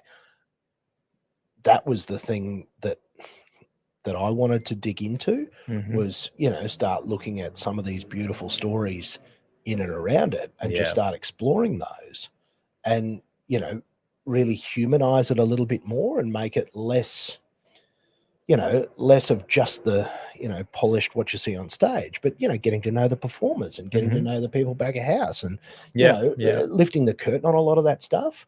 Because in our earliest days, we actually weren't allowed to shoot like side of stage or back of house. Like you just weren't allowed. Like, absolutely not, which seems crazy today.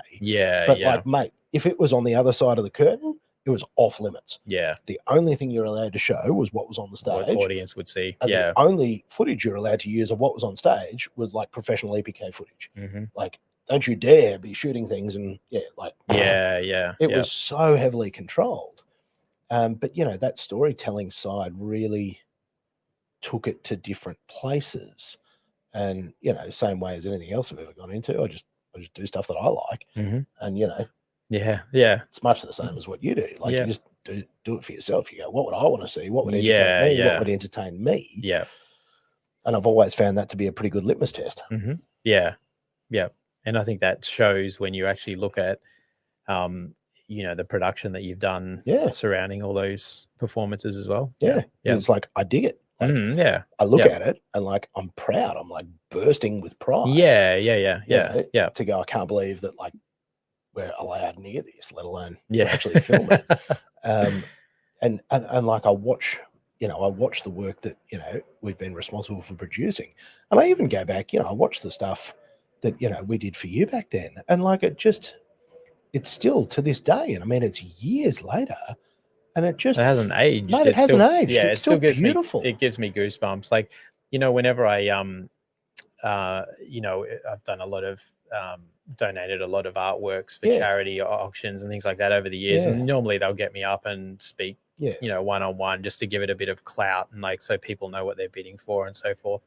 But the one thing that I always give them, they're like, have you got a reel or anything like that? I always give them the Cirque Du Soleil video because that gives me goosebumps. That one's still to this day. And I was there doing it. Like it's, And that one was very special. And again, this is where, you know, because again, no one person makes the magic happen. Mhm. But like in that instance, like, mate, Phil Scanlon had it. Like he Oh, he went absolute over gun. and above, Yeah. and the man, again, without him, none of these things would happen.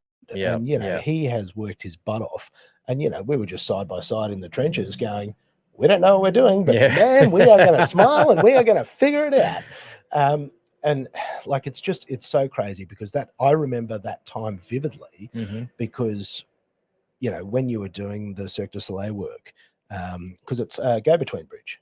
So, or what's it Yeah, called? The it's underpass? on the go-between bridge between Hale Street and West End. So Yeah. there's leading up to that on the inbound lanes, there's 4 pillars on Yeah. Coronation Drive. It's those ones, The yeah. 4 pillars with Between the road eyes. and the bikeway. So yeah. again, if you're Yeah. a real Brisbaneite, Yeah. you've driven past him, this is the Yeah. dude. It was this guy. So the week that was being painted, Poured with rain. it was in late April, and the reason I remember it to the day is that was when my son was born. Oh, of course. Yeah, that's right. It was while we were Man, producing it. Yeah. I remember vividly. Yeah, yeah. Because like I was going to be there, and Yeah, because yeah. I love being on the ground for the production. Yep. And yeah, my wife went into labor, and my son was born. That's right. And like the craziest thing is, we actually brought him, like, mate, Yeah. baby, fresh out of the oven.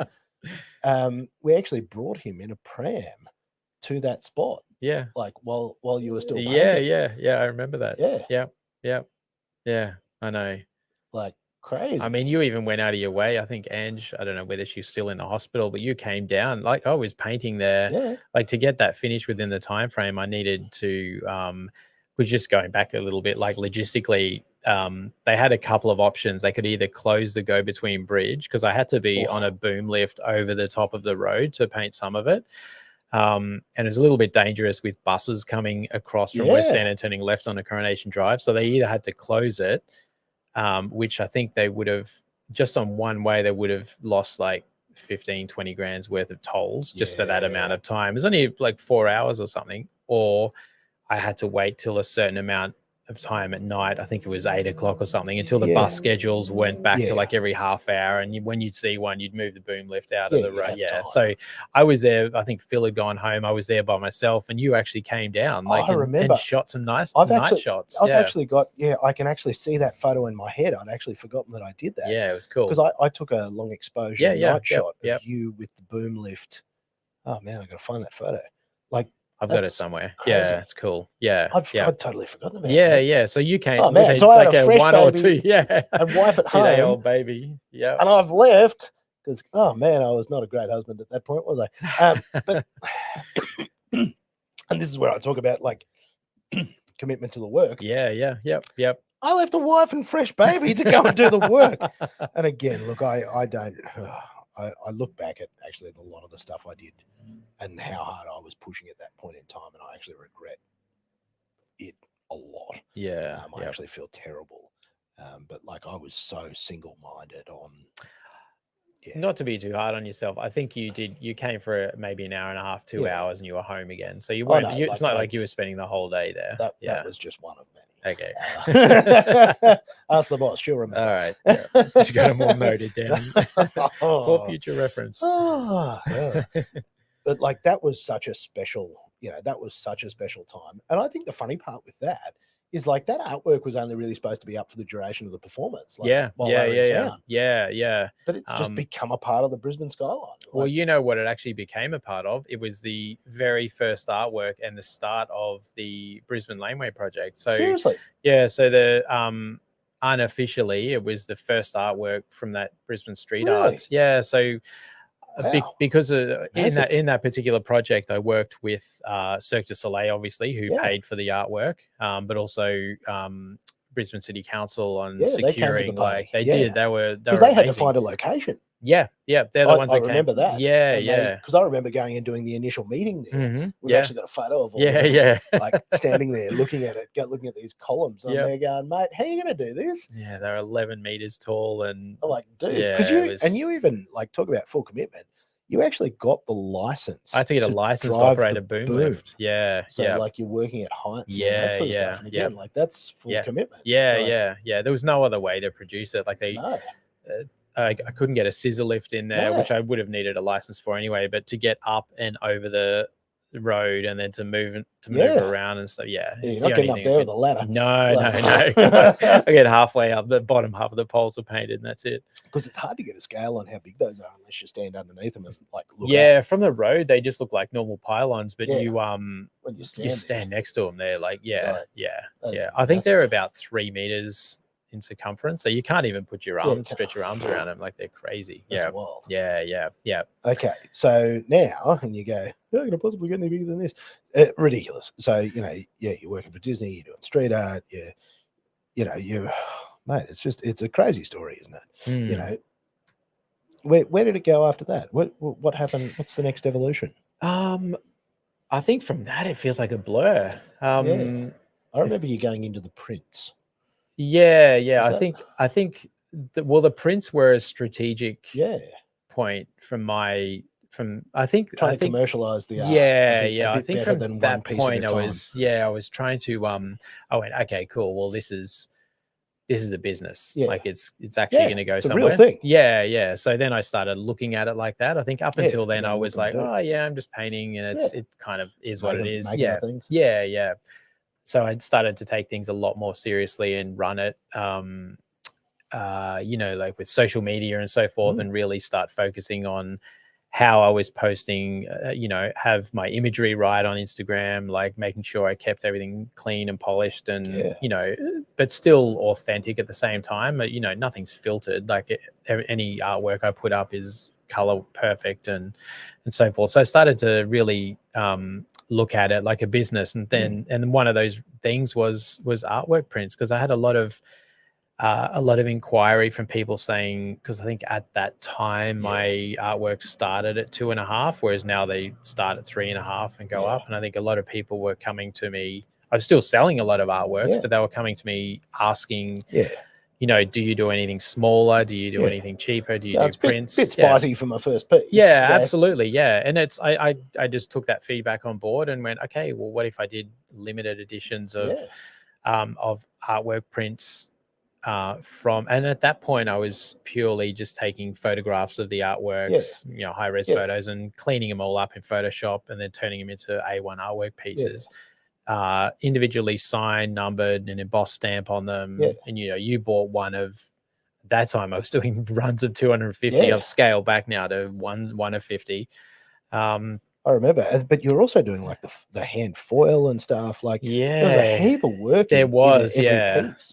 But I was also selling them for a lot more too. So, but that worked out really well. So what I would see was someone would purchase a print, and then maybe anywhere from sort of 6 months to 2 years later would come back and go, okay, now I'm in a better position financially. I can afford a canvas artwork or a mural or anything. So it was a good way of getting them into my brand. That's weird. Getting them introduced. And then I have customers now that have on their 3rd or 4th piece that started with an art print. Isn't that awesome? Yeah. It's actually really beautiful. Like, I did it out of a business point of view, but it's very humbling to know that they've gone, okay, well, that's but it's a reflection that they've looked at that in their house. That work has brought them so much joy over that time that they've come back and gone, I'd like another slice of that. That's actually really cool, mate. That's like when you get a great sausage roll. Oh, it's a good analogy. And you just got to go back to that bakery. You got to get the pie next. Mate, so good.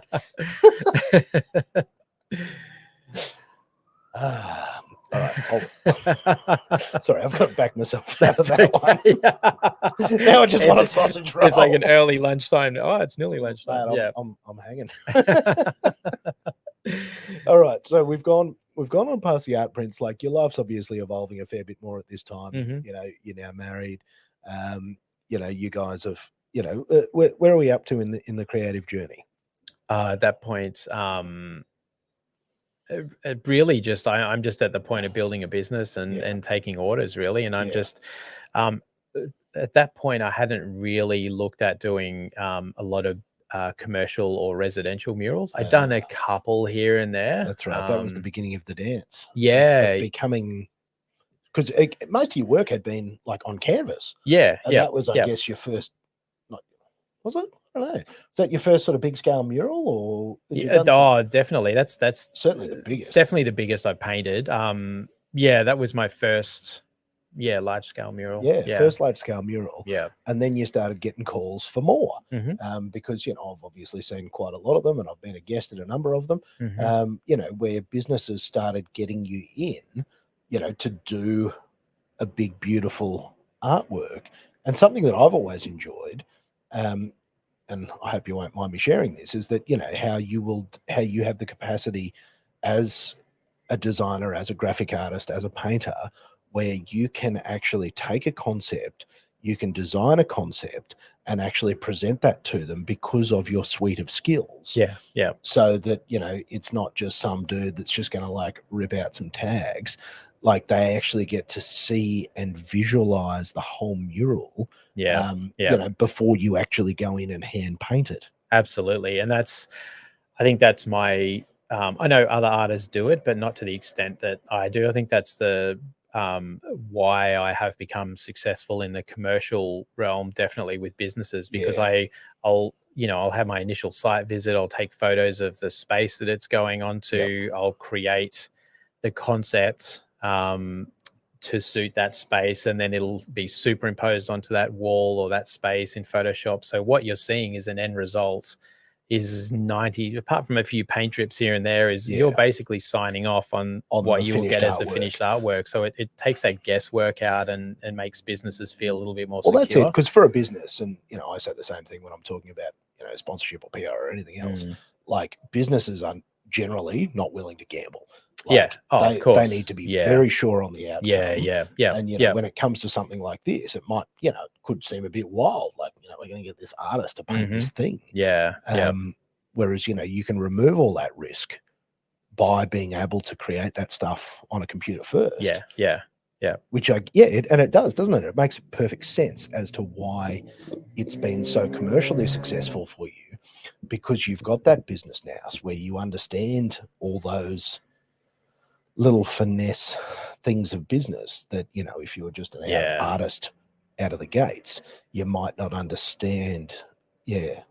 Oh, absolutely. And I think one thing that I do still get to this day, it's not so much anymore, but I still get people not blown away, but sort of taken aback a little bit about how professional I am. The comments like, oh, I thought we were just going to get a pencil sketch on paper, or how do you do this? Do you sketch it up first? I'm like, no, it's a little bit more detailed than that. Like, and when I explain it to them, they're really surprised at how polished it is as a finished product, and also as a concept. And then 80% of the murals that I paint, like this comment will come by, they'll go, oh wow, it looks exactly like the thing that we approved.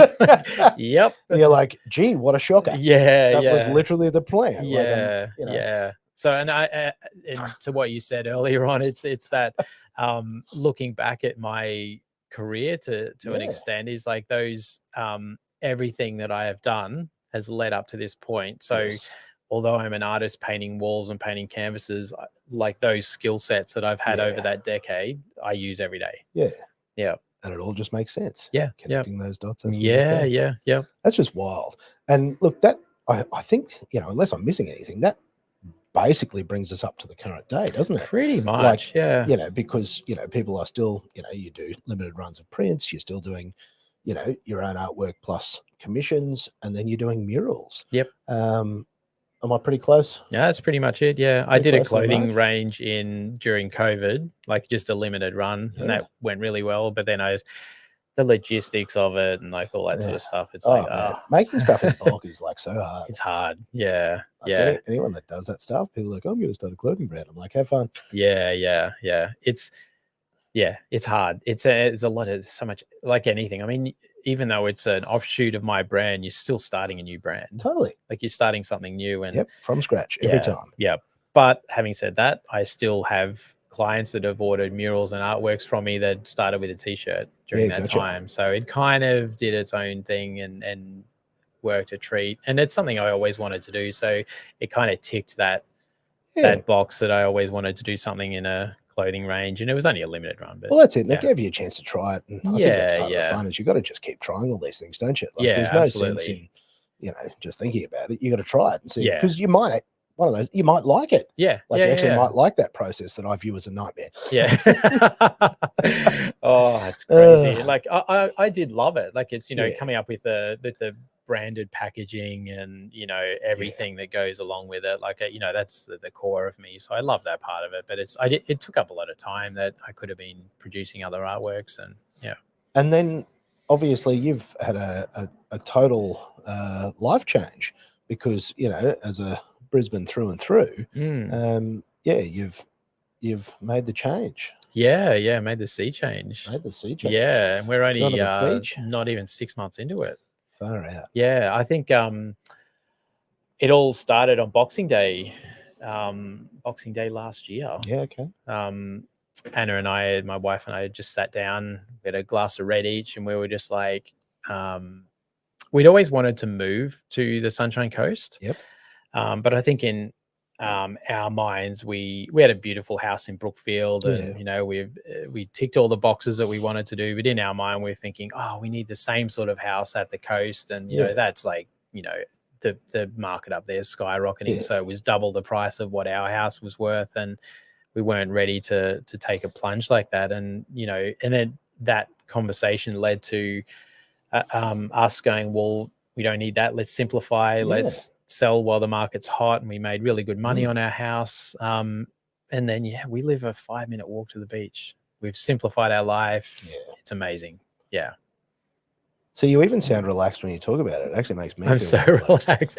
We were watching, you know, not necessarily this week, but the last 2-3 weeks, we grab a coffee in the morning, go down, sit by the beach, and you watch whales playing a couple of 100 meters off the beach. Like there's something, even when they're not there, like there's something really grounding. I know everyone says it and it sounds a bit hippie-ish, but just being by the ocean in the morning, it's like the power that it has. It makes you feel tiny. Insignificant. Yeah. And it grounds you. You think, okay, cool. Well, I'm really nothing. So let's start my day. And yeah.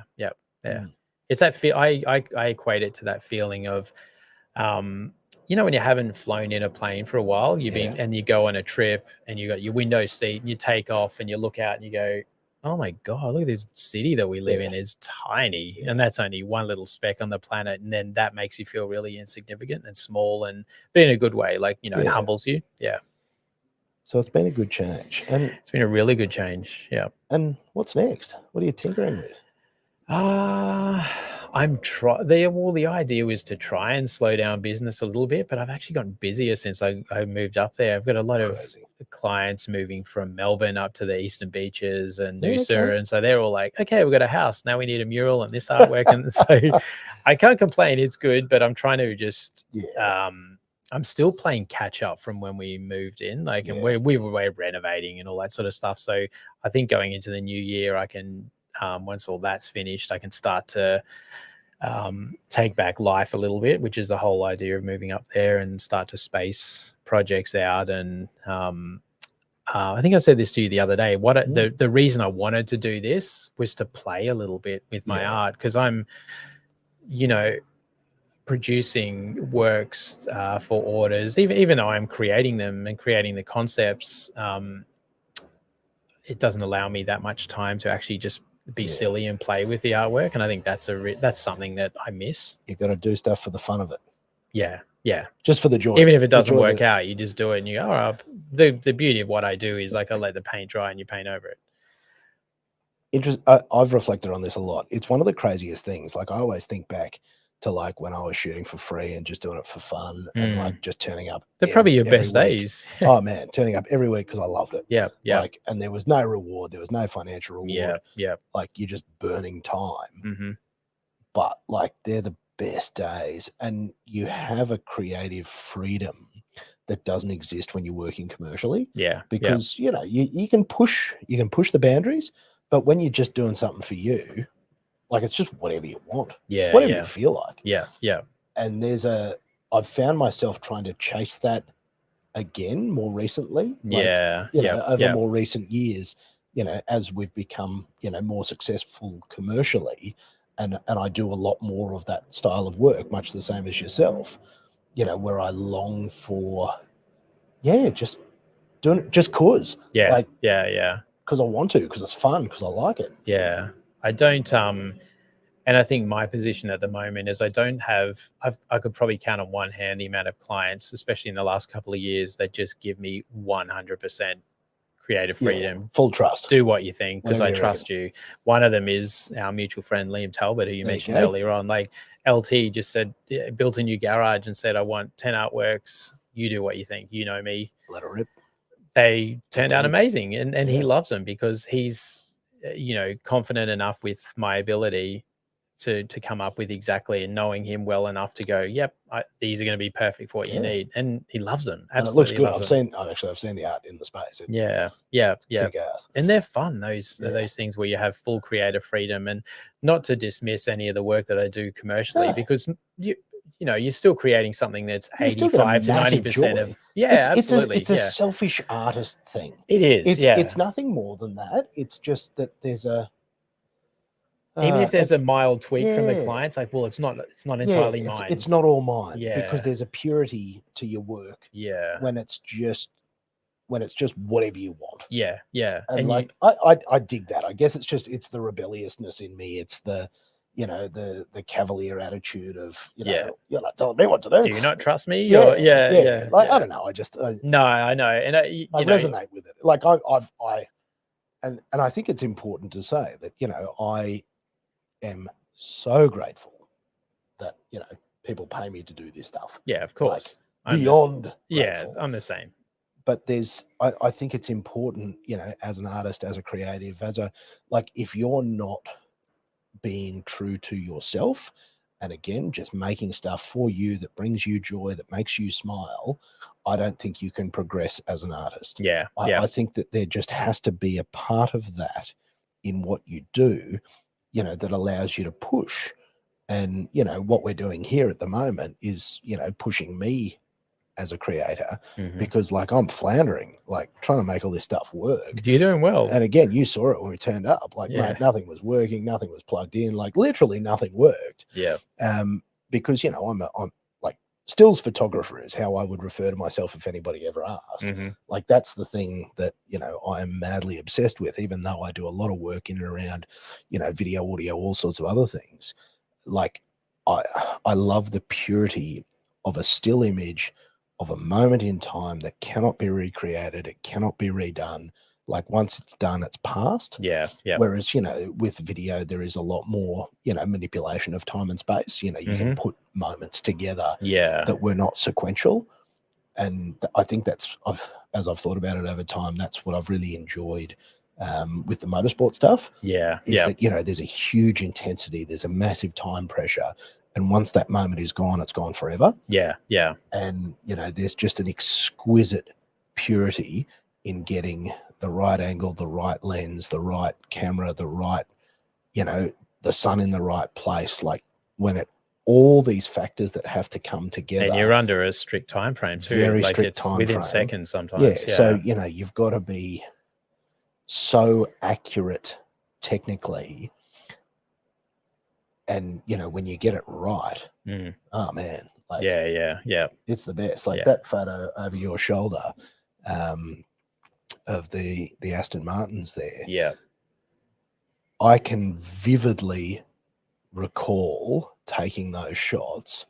I was hanging out the back of a car. I was going to say, were you hanging out the back of a van? I was hanging out the back of a car, and it was just a tiny little car. Everyone see that? Think Hyundai Getz sort of size.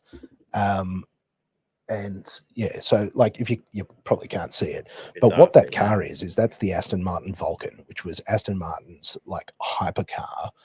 And I was able to go there when they were developing the car. So that's car number one. And we were there with Aston's R&D engineers, technical team, and they were literally testing the car. And so in that photo is the Vulcan up front, driven by our mutual friend. then it is flanked by 2 Aston Martin GT3 race cars, and then you can't even see the 4th car in that shot, but behind that V formation is an Aston Martin 177. Like, so to say that that was an extraordinary moment in time, a lot of money in that man, shot. because, you know, on top of that, we're at Bernie Ecclestone's racetrack. Yeah. We're staying at Bernie's hotel at Circuit Paul Ricard in the south of France. So, you know, like, wild. Yeah. And, you know, that photo, to get that moment hanging out the back of a car, so you've got your arm around one seatbelt holding onto it, then you're operating your camera with one hand holding onto it with, you know, 4 fingers, and working it and framing it, and, you know, you're doing a little bit of machine gun work there to try and get it right. But that shot was also shot, you know, at a slower rate, slower frame rate, so you could get, you know, some motion in the shot. Yeah. And, you know, like, those cars are at pace. And so to get that shot with the Paul Ricard banner in the background, with the cars in frame at the right height, with the camera low enough, man, like, the intensity of that moment, getting that shot is like through the roof. Yeah. And do you know the crazy part? Hanging out of the boot was actually me and another photographer.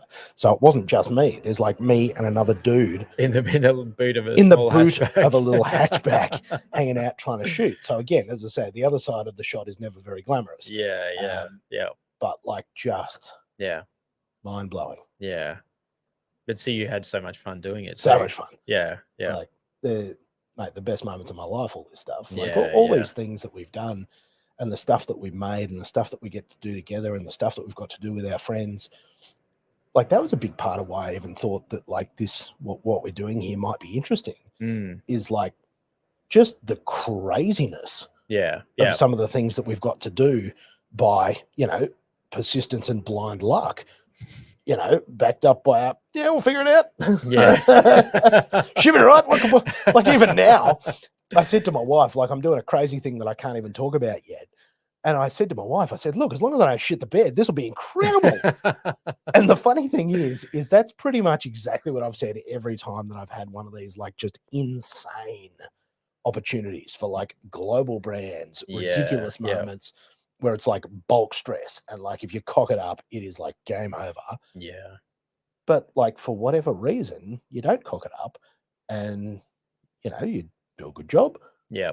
And then something else crazy happens. Yeah. It's another notch on your trust belt as well. It's like, that's when you just bring more brands in and they go, well, you did it for, because you're like, I got you did this. it for Disney, you did it for these guys. Like, And, like, it's stressful, but it's no stress.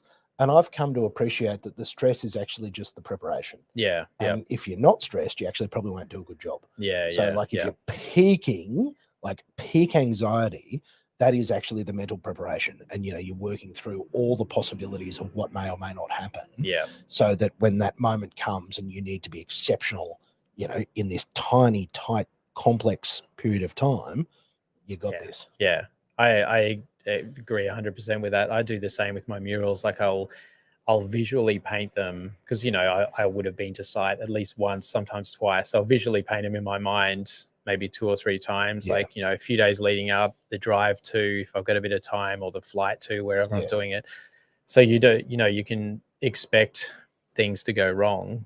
And if they do, you're ready to tackle them, because a lot of the time I'm balancing on ladders for hours on end, and, you know, I don't have time to, you know, to stress about something going wrong, or So figure it out. Yeah, I want to have fun while I'm doing it too.